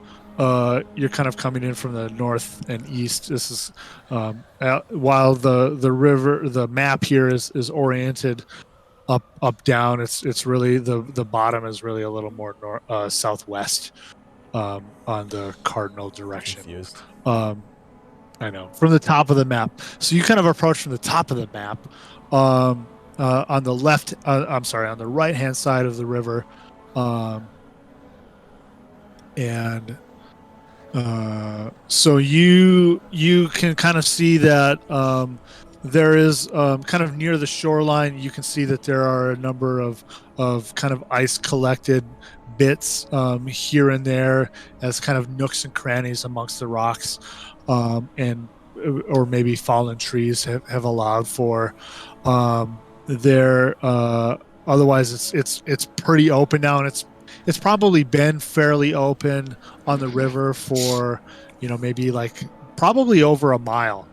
So probably a decent amount of travel has you have kind of been able to observe and see that kind of open river, and you see this kind of expanse of the river kind of break around a rather kind of rocky, or what would be rocky visibly if it weren't covered in snow and ice, as the season dictates, kind of outcrop here in the middle of the river. You can see a number of trees kind of help hide you or hide sight lines to you from that direction. Why don't the two of you please also roll some perception rolls for me as you are kind of sneaking around here. Chad, where are Astrid and Vidar on the map? So you are. Specifically. That's Gunder. Gunder, get over it. Where's Vidar? Vidar's up here. Is Gunder still drunk? Stop No, wandering. Gunder. I'm gonna leave everybody down where they are. The reason that they're there is because that's where I put them when I sized everybody's token to the size of the squares. So you should Vidar, Gunder. God damn it! He's still drunk. So Astrid, He's drunk. Goodness, Yeah. stop it. Steve. Astrid and Vidar, What do I do? you're probably not quite on the Yeah, but map itself. hold person. You're just a little bit north of this kind of space, this kind of like white space where Vidar's token is right now, is a larger kind of ice chunk that is really only kind of a few feet into the river. So there's a little bit of like broken ice chunks, and then this larger ice chunk, and then these kind of more broken ice chunks that you can see. I'm going to use one of my advantages how for to- this perception roll. Okay. Mine was 23. 22. Why did I not expect the two of High you five, to roll Astrid. 19 each? Yeah. High five. Good. So you the two I of you suppose I kind should of go down low, right? Yeah. So I'm like Yeah. here. Nice. There you go. The two of you. Hopefully this is gonna work. Yeah. Oh yes. Thanks to Maker. It was a giant. Paya was right. Uh-oh. All Okay, these that bad one won't guys go. look That one won't exactly go all the alike. way small. You. There we go. There we go. Okay. Nice. So you the two of you approach. Oh. Stealthily, hidingly. And observantly. Yep. Yeah. You are. You're kind of. You approach from to the edge of the tree line, and you kind of scramble across this little bit of snow and ice, and there's like a little like rise and where like some ice plates have crested, and you're like peeking over like this butte of ice, as it were. I was just thinking as we're all like like Whoops. creeping forward. The younger kids sneaking up on the sacrificial victim who is around the same age as This is some Goonies shit right here. No. and just like Old people they gotta just hide in the back. they just grab the 3 kids and like they've got this 4th victim and like how many sacrifices is that? Just padding the numbers here. oh right. I mean, Fuel on the fire. This could go real bad.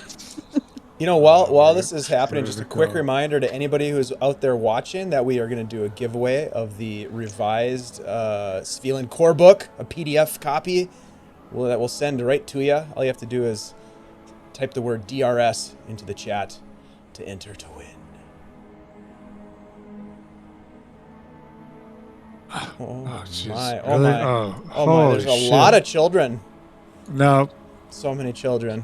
it was just the internet got slow. And I was You like, got impatient. it's not. I was like, it's not working. Oh, They're shit, dead. they And got then I kept doing it, and then it started working. Honey, I Shrunk Us. The kids are humongous. Gargantuan child. Well, they figured out if they kidnap giant children, they're worth more than regular children because of the size. It's buying in bulk, man. It's true. We sacrifice in bulk in this household. It's really hard to scale the tokens on this VTT. Man, Hi, Phoenix. How are you, but Phoenix? it is when your fucking squares are super small because you're like, I have a large area to play in. It's a It big tends to want to battle get map. really big before it gets small. Yeah, that's okay. That's okay. I'm It's willing exciting. to make. Yeah. So yeah, you kind of creep forward, and you see you're able to kind of pick out a number of things kind of through the trees and across the ice as you look. You can see a number of individuals of perhaps of different heritages, although it's difficult to really make a strong determination due to the distance and winter clothing. But you see a number of similar sort of ragged kind of men that you have been used to engaging with. There is a bit of a kind of raised stone that you can see in the center of this circle of stones that you can see a kind of a bound person upon, and you can see while it is true that I have used this specific token for this guy, it's not quite exactly like that, but you can see a person who is in fact dressed a little bit more, a little bit nicer, almost a little out of place. This person is dressed from this kind of space, especially from these kind of rough and ready men who are kind of encircling this area, almost as if they were on guard duty, almost, I guess. But this person, nicely dressed, a clean, clearly visibly clean tunic and caftan, coat, kind of possibly like a sheepskin kind of mantle cloak, very nice looking. It's difficult to make out some of the details that you might be able to kind of see that are kind of maybe muddied across the distance of like identifying marks. But this person is, you can see that this person is doing some kind of perhaps gesticulating, chanting, perhaps casting. It's difficult to tell, but you kind of hear across the roar of the falls a bit of a low sort of maybe the hint of a chant. It's hard to tell because of the volume of the falls that have also that are also all foamy and kicking up all sorts of cool atmospherics here. So, my friends, what do you do? Can I see, like, well, if this? I mean, I'm gonna guess probably yes, but do they look like they are religious people related to the goddess Hel? What was your perception roll again? 20 plus? 3? Yeah. Was that? Yeah. Yeah, you so these kind of outlaw folk, these ne'er-do-wells, they're kind of nondescript, kind of like what you've been used to facing, right? But this, as a fellow Gothi, as a with a history of learning about other Gothi and other cults within Svilland, it's hard to tell from the distance, but you kind of, as you watch some of what's happening, you see that this kind of well-dressed individual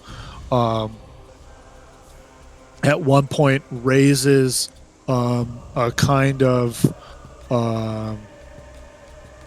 sigil, a kind of object that you easily, I'm not gonna make you roll a religion check here, fucking Gothi, it's cool, but you easily are able to determine that this is undoubtedly something that is related to Hel.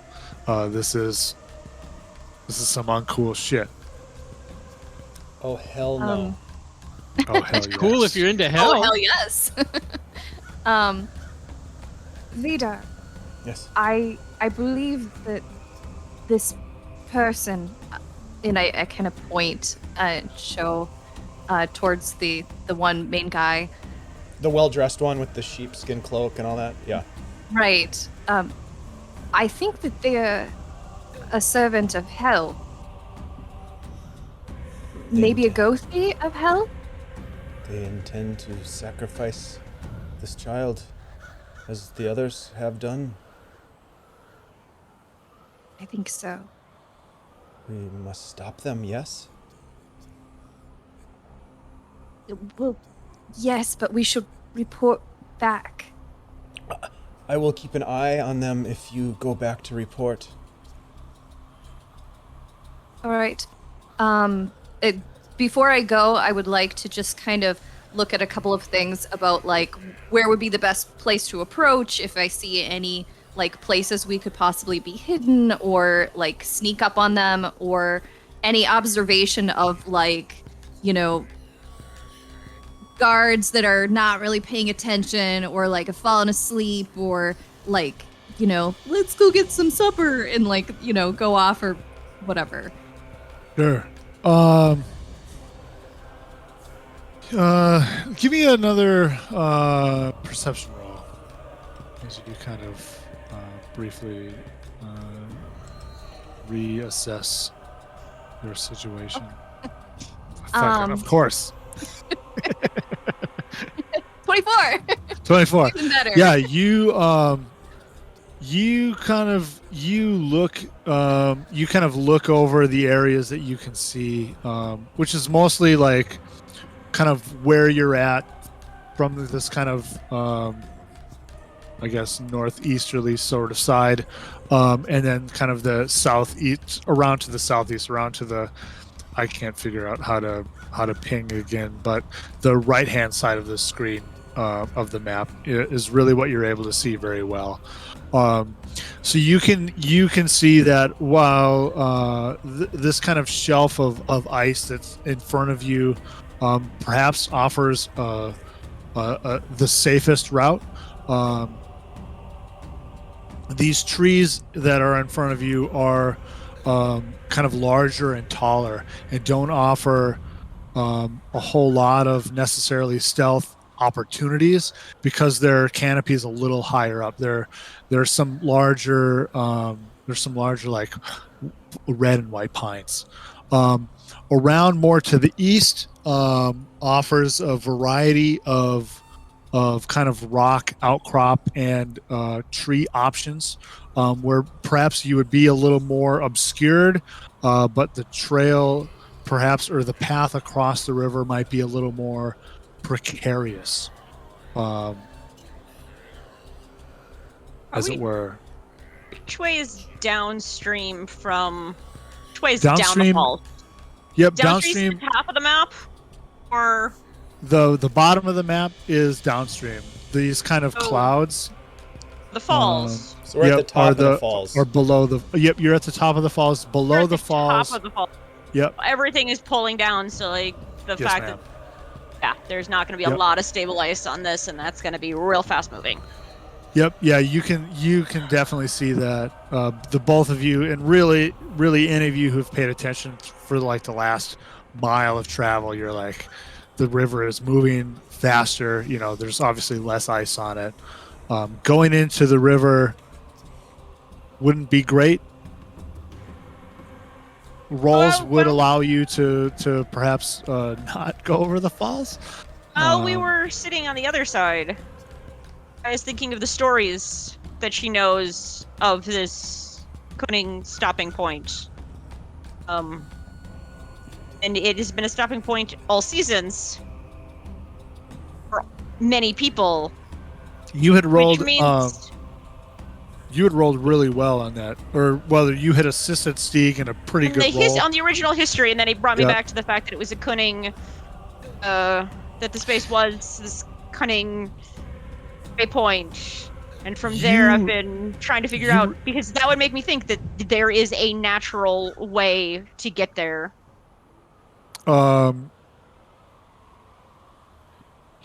You know that it is kind of maybe by nature of your folk that safety requires difficulty, but that there is you recall that there is a protected place, a out of the elements area, whether it's perhaps something that is underground. There's But a way. But to answer your immediate question, that there is not that gaining access to this place is not a is in fact a challenge, Huh. especially in wintertime.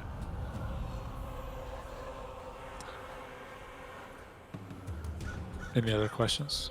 Does anyone? No, I'll head back then to report and cast guidance on myself before I do it. Okay. Vidar, you are maintaining your kind of overwatch. Yes. Okay. I'm also going to cast Hunter's Mark on the individual that is the leader in the nice sheepskin cloak. Okay.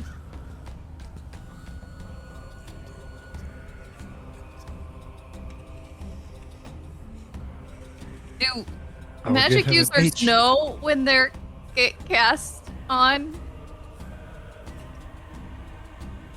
I feel like not necessarily. Okay, Um, okay. I just I mean, that's a great fundamental question for Dungeons and Dragons. But I, as a dungeon master and as a mechanical, thought-minded person, feel like while yes, I would. Holy shit, he got so small recently. I would want a fellow caster to know, but at the same time, like the very idea of Hunter's Mark is kind of also a stealthy thing, you know. It's one of those spells that's a stand-in for something that could also be a class feature. Right. So I would be comfortable with the no, that's not noticeable. It should have been a class feature. Wizards, Jeremy, Mike. perhaps Not everything has to be a Rangers spell. don't need to be magic users, but that's okay. But yeah, so yeah, you mark this individual, Astrid. You kind of stealthily make your way back to your friends who are kind of up to the top end, kind of off the map, not where they are. They're on the map. Okay. I'm not going to make you roll again. That's okay. Okay. I relay what I have seen. We should go. They're about to sacrifice someone. And Gunder starts heading towards the island.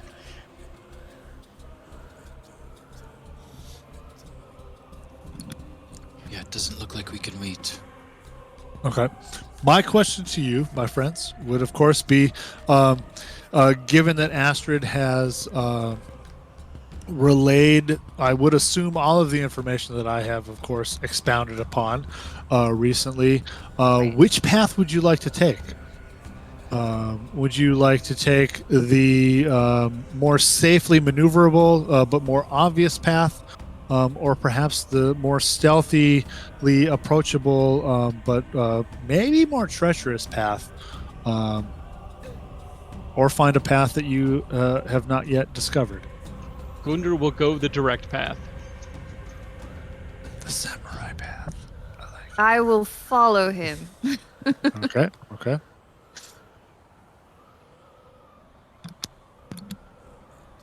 I will stay behind them. Okay. I see no reason to be Coward. sneaky here. All right. So the lot of you make your way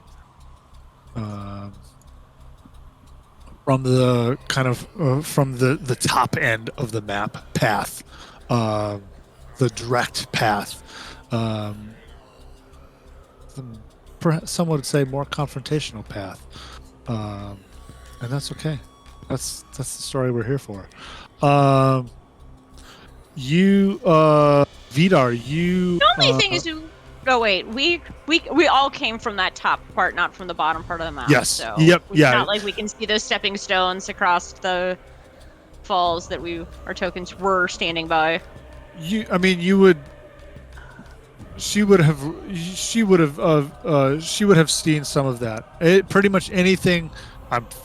What's wrong with me? I'm motioning towards my screen right now. You would have seen. Astrid would have seen kind of all of that with her glorious fucking roll. The kind of icy sort of stepping stones, the more difficult maybe avenue of approach, which would offer a more stealthy approach, as I have said, but perhaps is a little more risky in that direction. Absolutely. If you want to make that decision and go that way, that's still okay. We can still do that. Man, So wanna get confrontational? are they at where they're at on the map, or like where are they coming in from, Chad? I think. Well, so they're kind of coming in to the north there, right? They're still kind of behind you. They're not necessarily at where they're at on the map. I think with that question, I would like to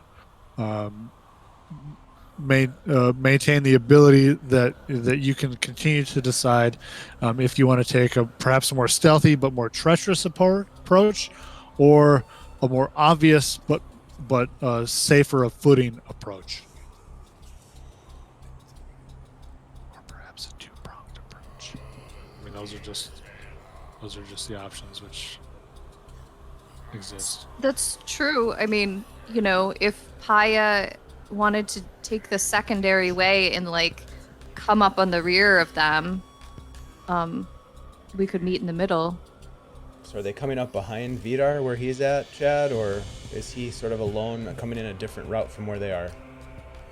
Well, I think at this point Astrid has kind of left behind you, and your friends are somewhere coming up behind you. Whether or not they are immediately behind you, there's still a decision perhaps to be made. If we're going to split, it should have at least two people go, because if one person falls in the river, they will die before they potentially able to even help us.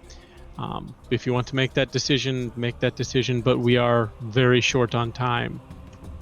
Yes, stealth is pretty much lost. If Gundar's going to run right into the middle of camp.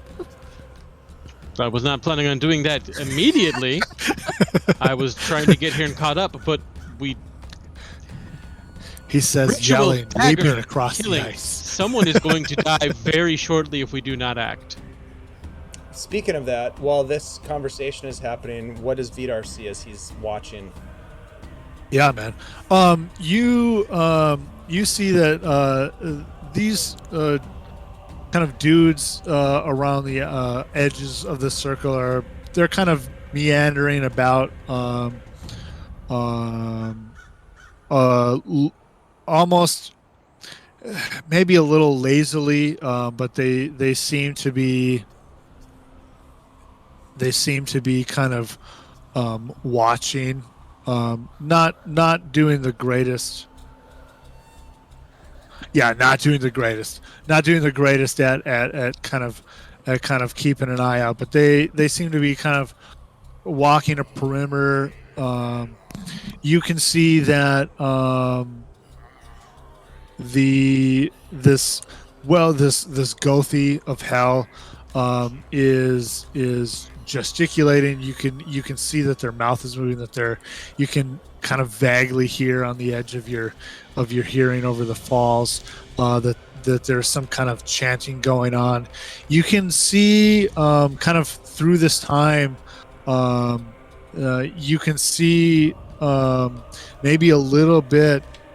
It's hard to determine at first. It's because maybe some of this opticalness happens as kind of on the edge of the mist from the falls that rises kind of on the horizon line. But you can see this kind of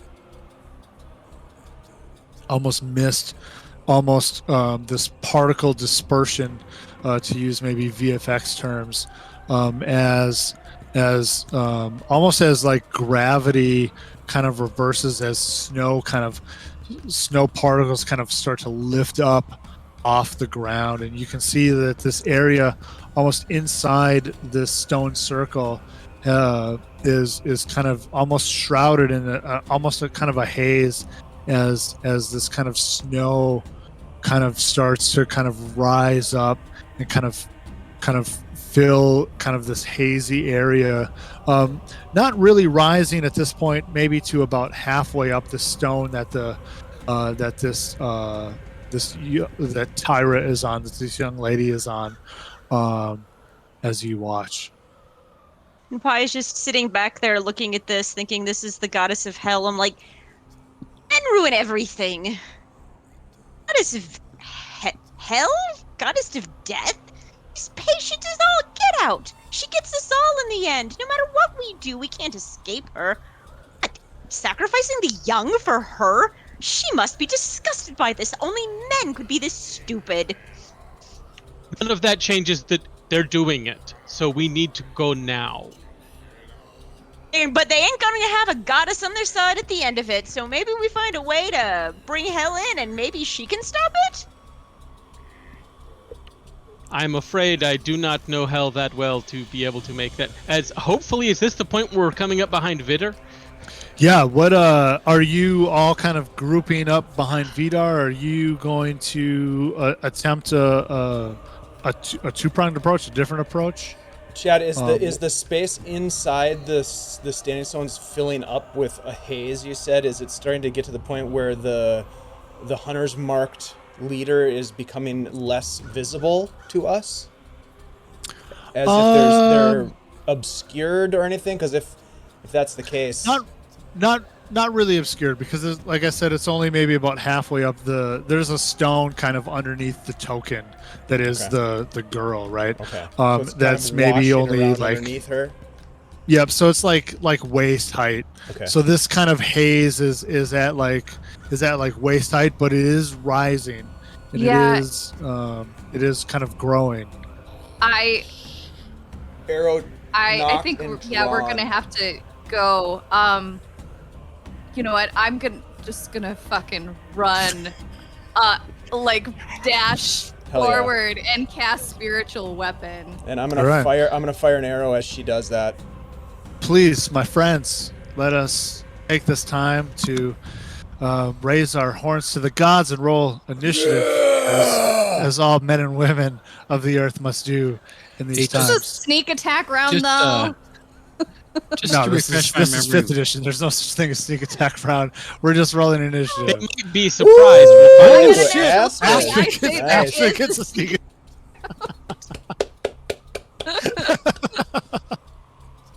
Very my nice. God. So that's like Okay. a 21. Thank you for making me feel better, All right, Steve. I hell appreciate you. yes. So Astrid, what is your total? Infinity. 21, I believe. Yeah, 21. 21. Okay. The most. Stieg, what is your total? that's a 2. 2. Oh my. So that's less cool. Stieg, I thought you were the hey. medalist. I thought you were the most medal amongst us. But, Quick oh. question. We never took any kind of rest after our last fight, did we? You did not seem to take a rest. Yeah, we just went right from wolves to running across the river to. All right. Yes, sir. Sure. All That's right. how things roll on a timer, yo. Gunder, what was your initiative, please? 5. Is that a 5? 5. All right. Well, top and bottom. You're above Stieg though, so that's good. That's And I good. appreciate Steek for that. You're a good buddy. Paya, my dear 17? friend. 17. All right, Paya, you're still a baller. I love that.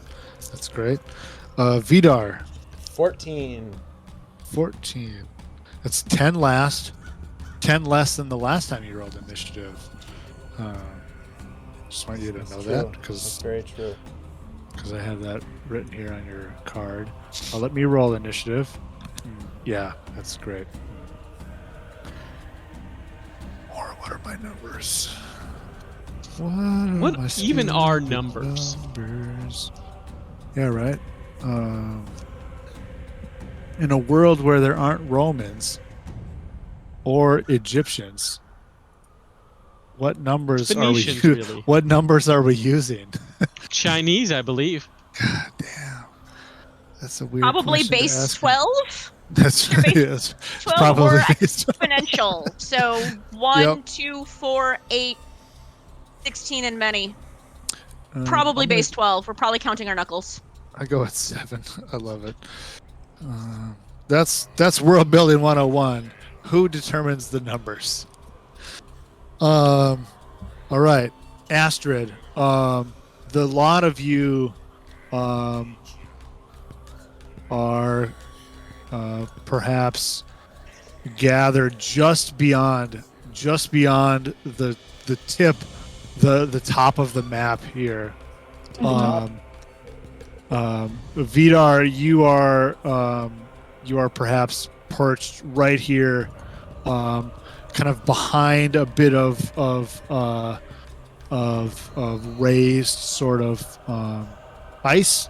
But Astrid, you of course have the drop on everyone. What are you doing?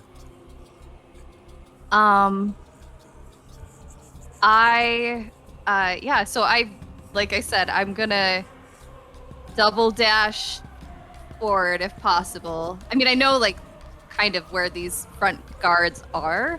Yep.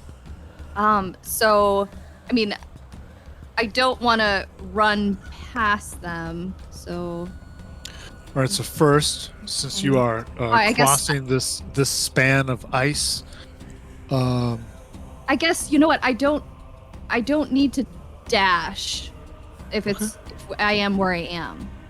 Right? you're Is that perhaps just 30 behind. You're just behind, just to the top of the map of where Vidar is. The lot of you are. You're not right there. That's a bad representation. Perhaps you're probably just off the top of the map. Okay, so I would need to dash, or I wouldn't need to dash.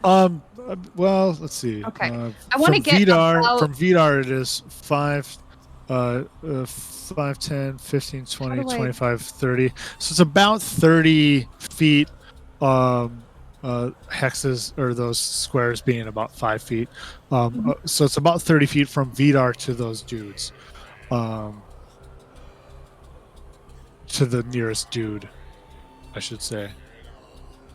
Okay. So if you wanted to get in, base to base in melee, in engagement range, you would probably need to dash. But if you were using something that is a little more fluid, like spiritual weapon, which you, of course, had thrown out there, you wouldn't necessarily need to use quite as much movement. Okay. How do you do the ping on the VTT again? Sorry. That's a good question. Just I click. can't remember. Oh, You there we just go. I click got on it. Oh no, that's Steeg. Sorry. For some What did you reason, say? when I do it, it's not working. No, that was you. I can't get it to work though. Oh, there. Oh shit! Silver I key. got it to work. There we go. No, let's stop. Yeah.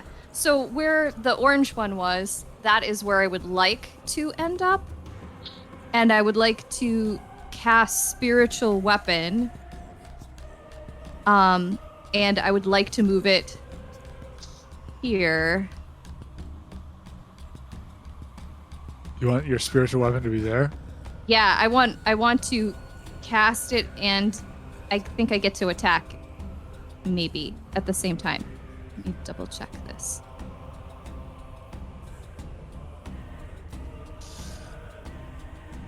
Yeah, I get to attack immediately.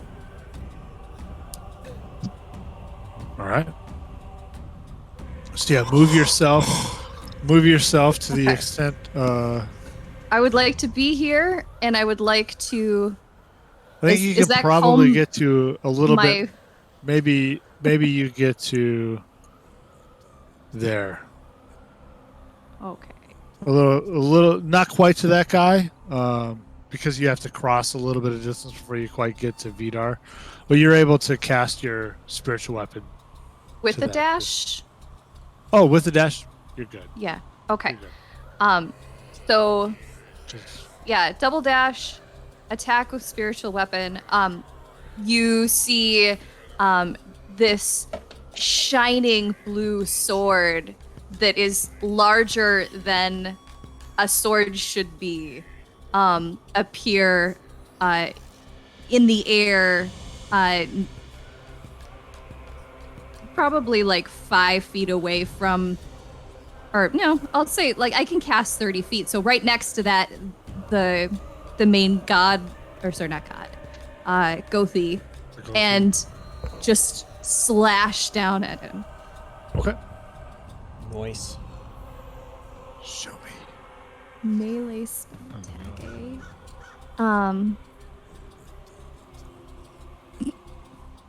well, it's an 11. Oh yeah, that'll hit. Yeah. Yeah. Your weapon apparates and Worth it. kind of arcs down towards this Gothi, and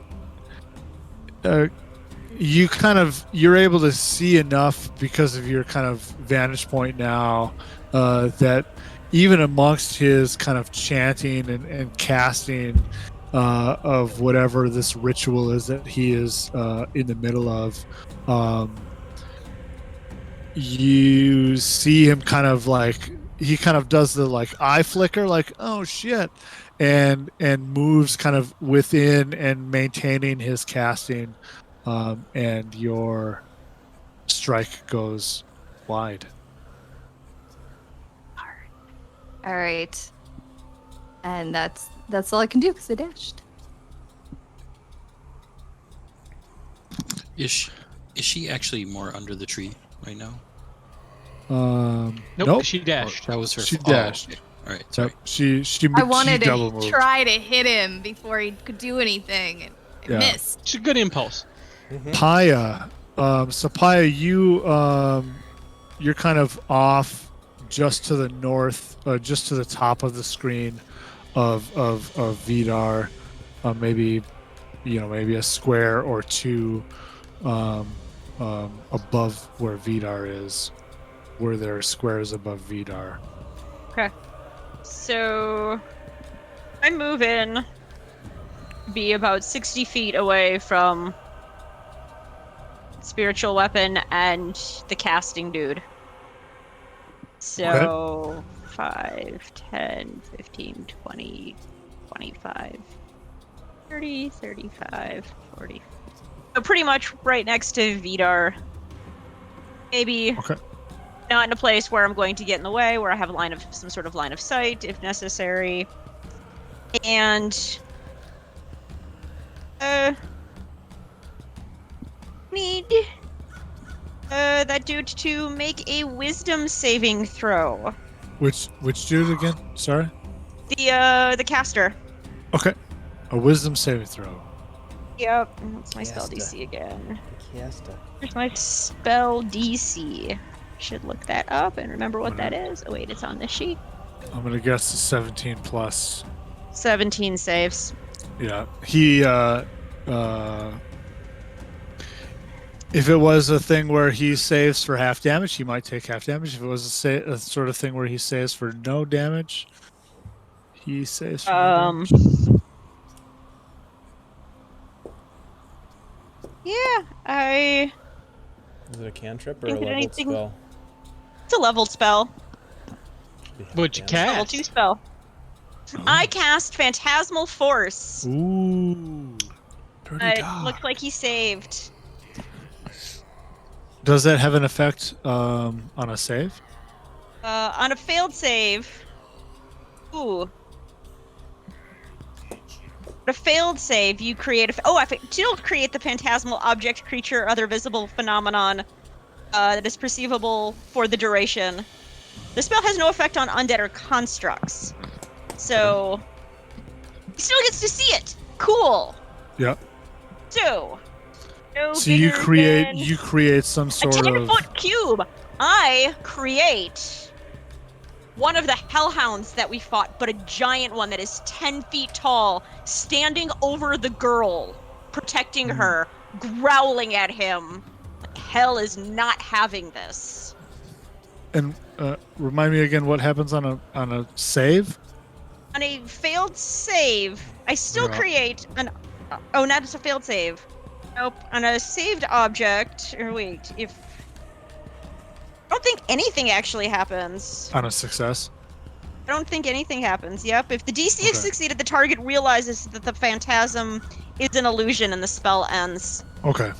So, yeah, he sees this thing with these hellhound eyes staring back at him, and he knows it's an illusion. He's seen hellhounds before. Perhaps he's summoned them. Who knows? Not a hellhound. Who am I to judge? Oh, alas, damn it. Smart. All right. Vidar.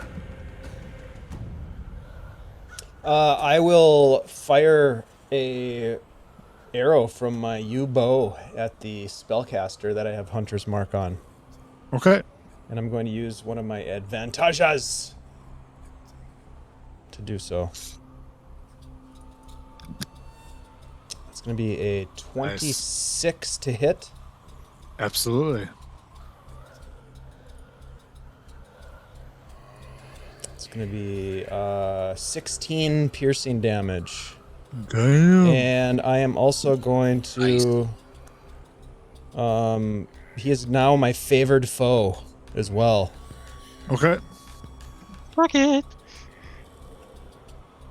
Fucking Tasha, that shit, yeah. Yep.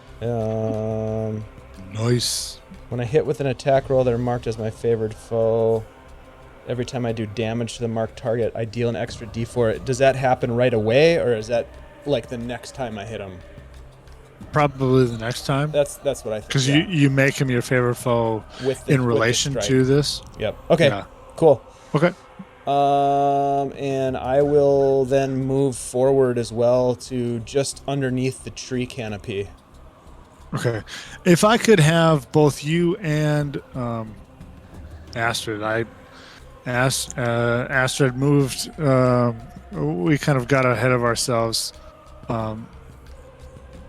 A dexterity roll as you move across the ice.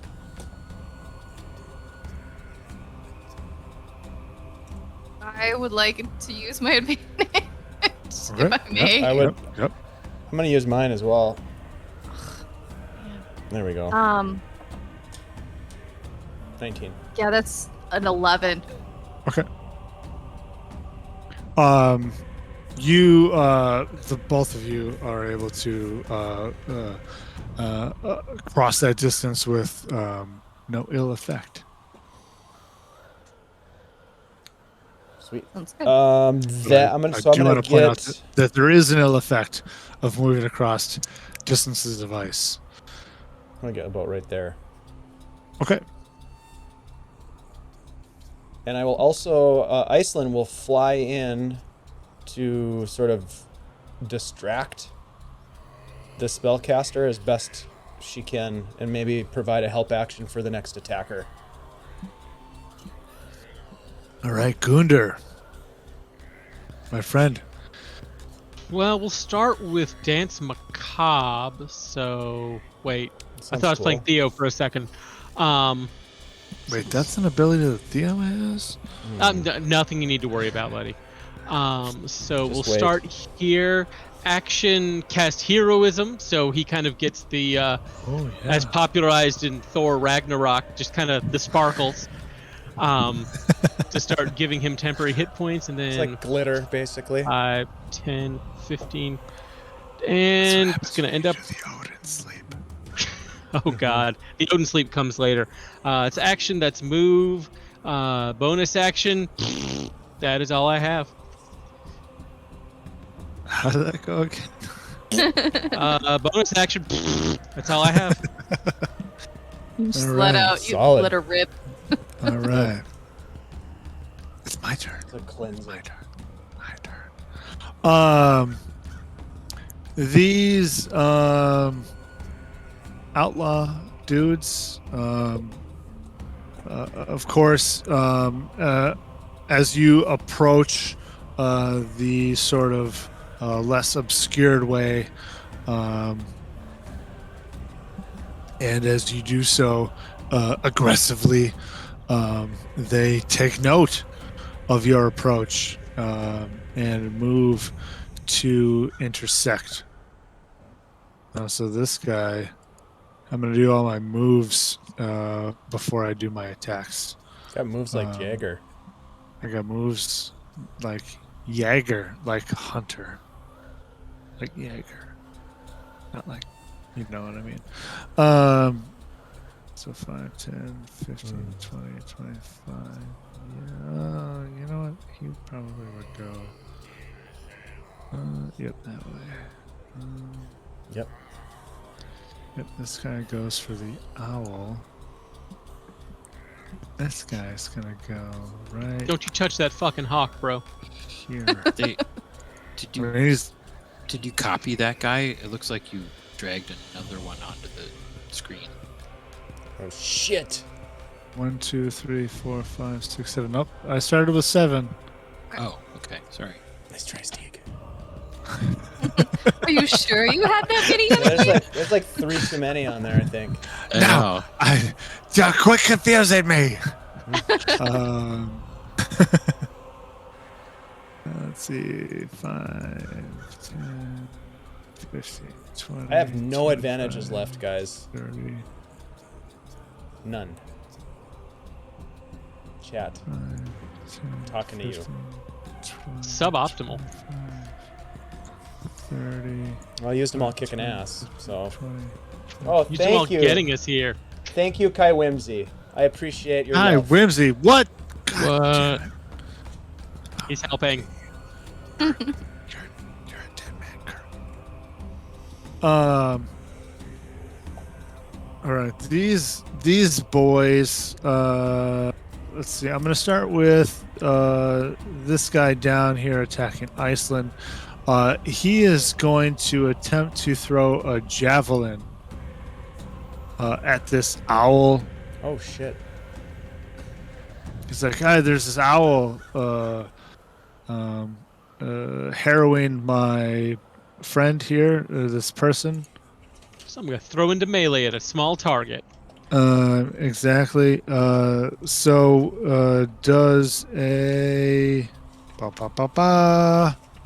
14 hit Iceland? Just barely. Is that a Oh. ranged attack at a short distance? Yep. So would that be a disadvantage? Why would it be a disadvantage? It's If you within 5 take a feet. ranged attack at something against within 5 feet Yeah. of you, you have disadvantage. Yeah. Okay.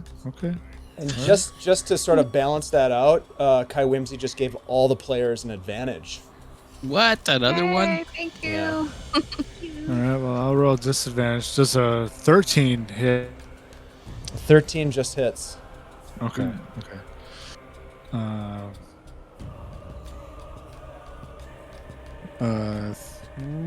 4 damage to Iceland as a spear, a javelin of sorts, flies through the air. The javelin Yeah. hits Iceland, or seems to, as she poofs out of existence, and the javelin soars off into the brush.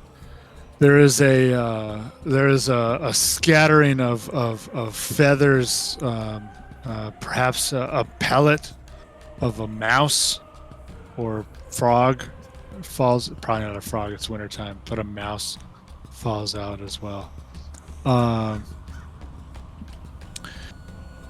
Let's see. This gentleman would like to throw a javelin at Astrid, the one just to the north of the Tyra. A 16. Would a 16 hit you, Astrid? That is my armor class. Okay. I would like to allow you to take 2 points of damage. I would like to react. Oh. Okay. Yeah, so as soon as I take these 2 points of damage, which I will mark down right now, a psychic wave just bursts off of me, that is almost visible to the eye, this force. And let's see. What is it? Wisdom saving throw. So, Ooh, a 16 plus it's any enemies within 15 feet. 15 feet. Hot damn. Holy! So that's these two that are in base-to-base Yeah. contact with you. That would be this dude just to your left as well. What's the name of this What- ability? Oh, this is spread of agony. Wow. It's the gothiest gothness that has ever gothed. Wow, that's cool. Yeah.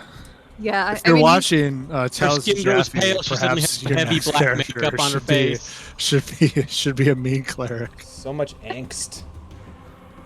I really you can like hear it. her just kind of like she screams out, ah, like as What's she your- gets hit and just off of What's her. your DC? My spell save DC is 14. 14. Nice. So this guy directly to your right resists. The guy directly to your south, he cries out in a mirror of your cry of agony, and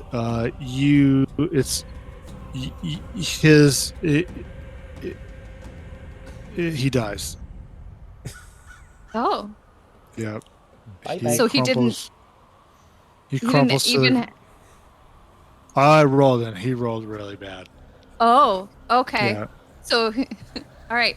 So it would be like, so the two guys that are touching me, of course, but then this guy, He's gonna roll still. he would get it, and I think this guy too is within 15 feet. Which Come guy? on, the one next to Vidar. I think that's 15 feet. Okay. I'll allow it. Oh my. He definitely Yeah. saves. Fine. All right. So they take no damage on a save, but they take damage on a failed save. Oh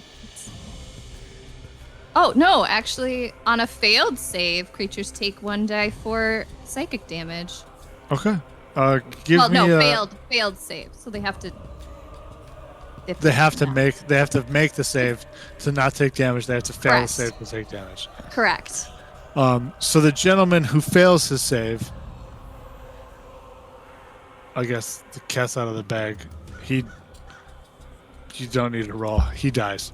Okay. Whoa. Uh, Nice. That's my bad. Jeez. It is what it is. The other two, this wave, right? This wave of an almost visible, like if this were, an anime, right? There you would see these like action lines. As she like kind of screams as your face distorts a bit, as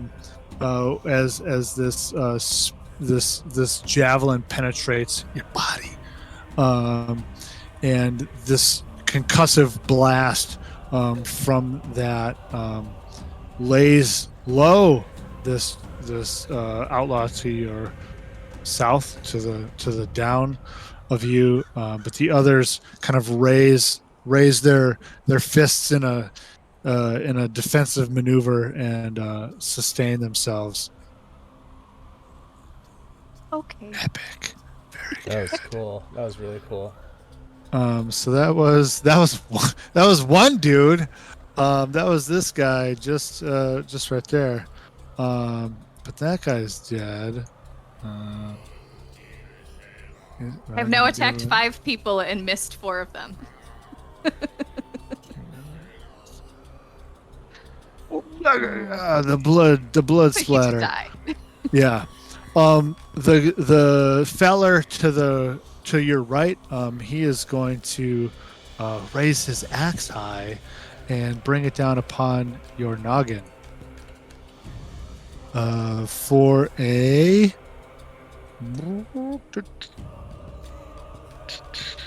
16 to hit. That is my armor class. All right. He would deal unto you 4 damage from his axe. Hi-ya! Alright. As he chops down into you. Okay.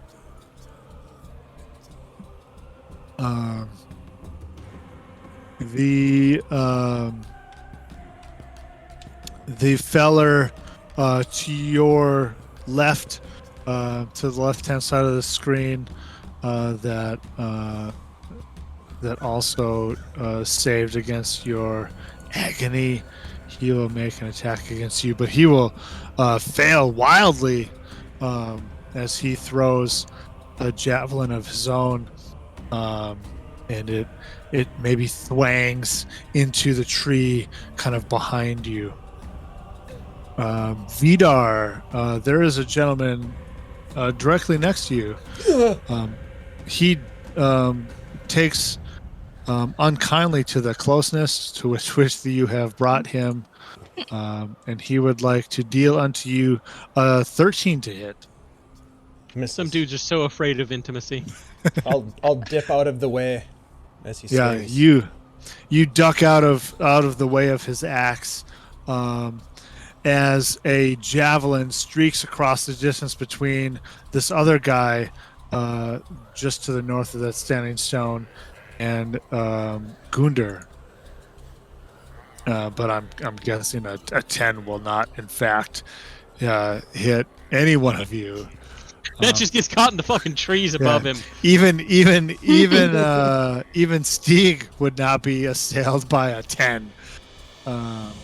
Where's He left. Stieg? Where did he go? He said I could have his turn. Okay, all right. Every time he says the feller to your right, I just think, Gunder, these are your people. Thwangs and fellers and cut off t-shirts. Y'all, ain't no time for you to be bringing that there hate into this. I tell you right now, Nah, these I love boys ya. are laws, and why we is The sometimes out of the Gothi country, that's the right kind continues to do the things that he does. Stieg, Oh dies. shit! Were you listening, dude? Were you listening, Stieg? You just got it on global. I was global ear. listening. Stieg, All it's right. your turn. Oh, already? Okay. Yeah, yeah, already. Yeah, it's your turn. Okay. Sorry. I'm still way back. Yep. Yeah. Can I see- You and Paya are just maybe like a square north of the edge of the map. So it would spend you 5 feet to get to the edge of the map where your tokens are right now. Okay. But you're just kind of off the edge of the map there. All right. 2.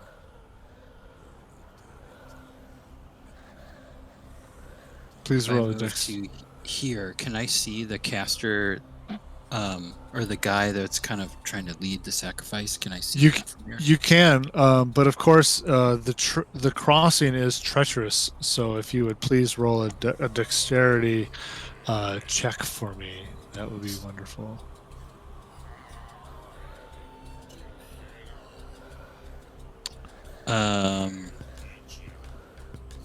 Dexterity, so that would be a 11. 11.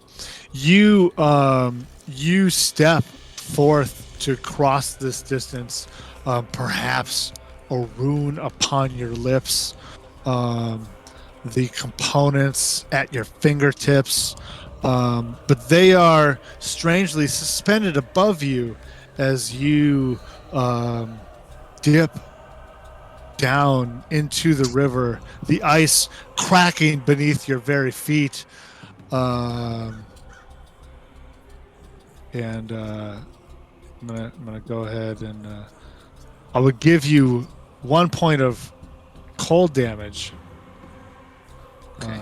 Should that be a thing that you could take, as you kind of fall into the river, floundering a bit, the current tugging you towards the falls. Okay. Am I able to get out of there? If you would be so kind as to make an athletics roll, successfully, I would allow you to rescue yourself from this river. Okay. I'm gonna use one of my advantages. Fucking goddamn it, Kai Whimsy, you son of a bitch! Cowan. I'm gonna get you, Kai Whimsy. I'm gonna get you. It seems like there's some dissonant whispers that are happening. Just I see a He's very taking so Oh much damn! damage. If he were to yeah, bring buddy. it.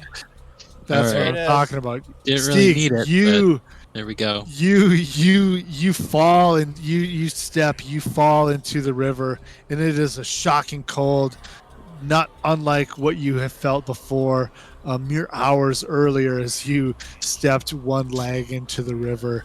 The battle lust, of course, is upon you. The rune chant upon your lips. You immediately, like spread eagle, brace yourself on the surrounding ice and pull yourself up. You are now prone, so you of course have reduced movement, but you are able to continue doing stuff that does not include getting flushed down a waterfall. Does that count as my action for this turn? I would allow it not to be. That was a good roll, man. Okay, so I will stand up. Well, I still have some TT, sorry.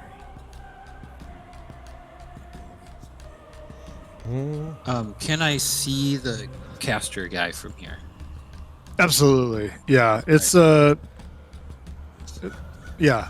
It's not a great sightline, but yeah, you can see it. It's not like mechanically obscured. Okay, I will try to I'm gonna concentrate for a moment and throw an orb of lightning at him. Okay. What spell is that? Casting chromatic orb Ooh.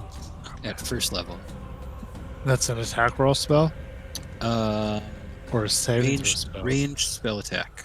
Okay. Okay.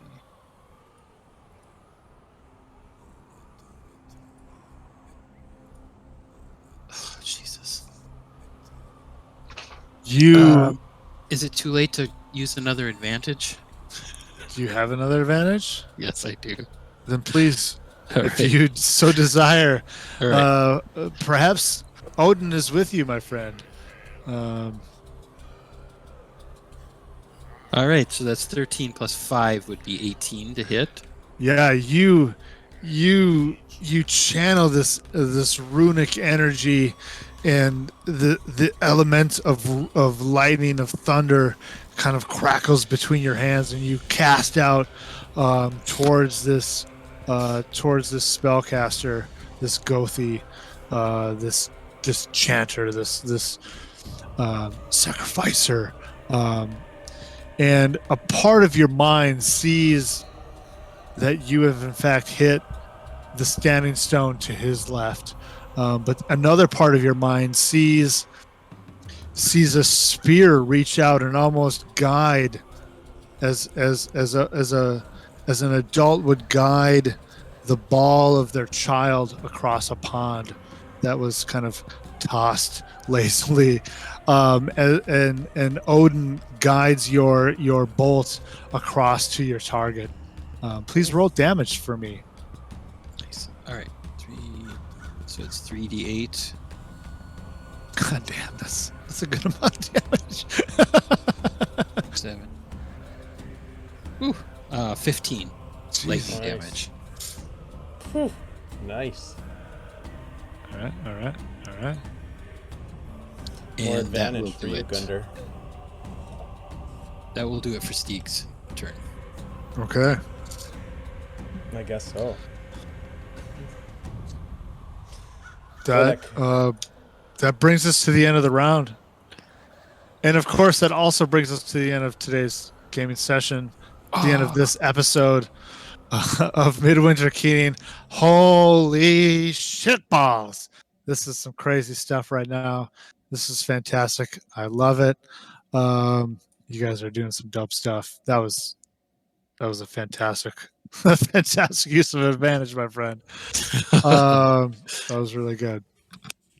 Yeah. So next week we'll be back. We'll be back with more of this very specific encounter at the crux of a waterfall, in the midst, as it were, of a sacrifice of some nefarious spell casting. At any rate, Aya is still stuck on the far side of the river. you've acted I will right. not I, be- I did not skip you, or did I skip you? I went second. Okay. I'm still just on the wanted- far side. Okay. I will I just not. wanted to make sure. I, as a human being, will not be able to play next week. So Oh, right. tides on the other side of the river. Still Would back you be there. able to play as like a robot or perhaps a clone? I mean, if you want to puppet master a character sheet, I will actually send it to you this time. I mean, I can't promise you're going to come back with all your spell slots. I'm going to be honest, but I'm I willing We wouldn't are to. in the expect middle to of come a back fight. with all my spell slots. I really wouldn't. Use them. I already used my second level. Use them. Fireballs for everyone. Fortunately, Awesome. well, need a lot of So- wisdom saves. So When next we return, we will only be 5, and we will, of course, be less, but we will return in 2 weeks as all 6, perhaps, and stronger for it. My friends, thank you for joining us here on the Superior Adventures Guild channel with this Midwinter Keening episode. Perhaps we will call Sacrifice at the Falls. I don't know. I started to naming episodes is hard. Somebody does it. I don't know who it is, but somebody does it. I'm excited. Next week it'll be great. This week, however, you can still roll and still win a copy of the revised edition of the Svilland campaign setting by Dream Realm Storytellers, our sponsor. All you have to do is type in DRS into the chat right here live on Twitch. If you're watching in the future, next time join us live, and you can win. Does anyone have anything to say? Perhaps some encouragement for our fans, maybe something they want to talk about while we give people a little bit of time to enter.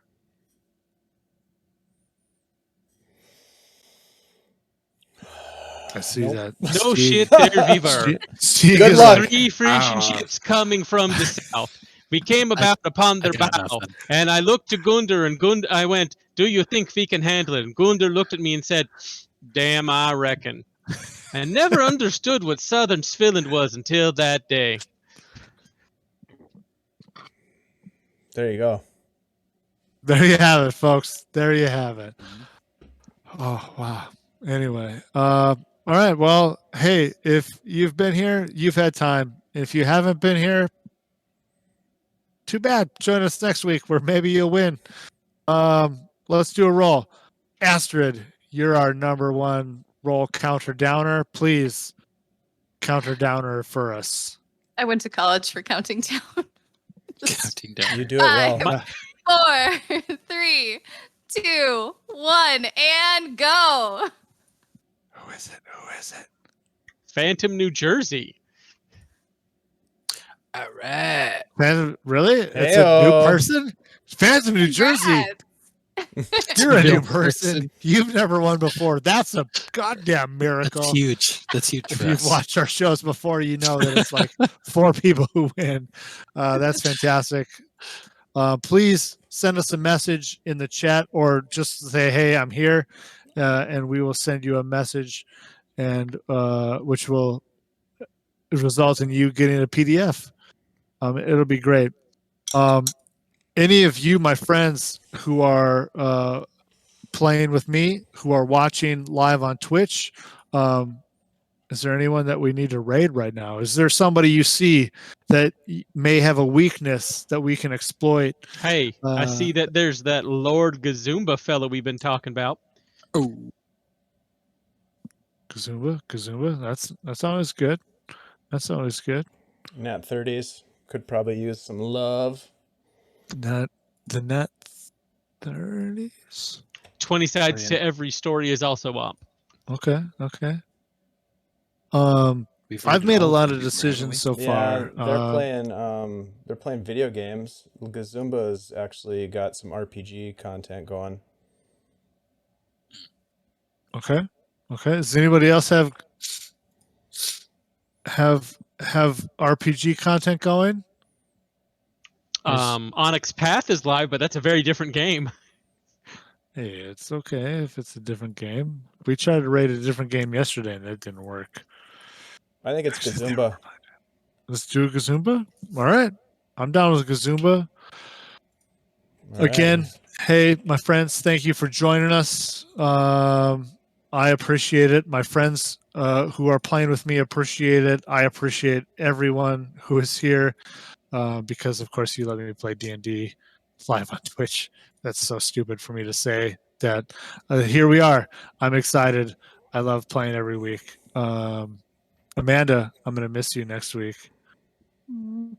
But I'm sure whatever you're doing is going to be dope. At least, But are you This will will be in improve? Colorado when I'm doing it. at least, I would Maybe. like you to lie about it and tell me that it was dope, even if it is not dope. Tell me that it is dope. So, Never been in but Denver, so I'll be in Denver. I Will hear be good nice. things. Denver is better than Colorado Springs. That's where I'm calling you out, Air Force Academy. Anyway, let's go raid Lord Gazumba. If you're joining us, he's got some sweet shit, I'm sure. We'll be here next week. We'll be here next Wednesday with Beyond Saltmarsh. Again, thank you so much for joining us. As always, we'll see you next time.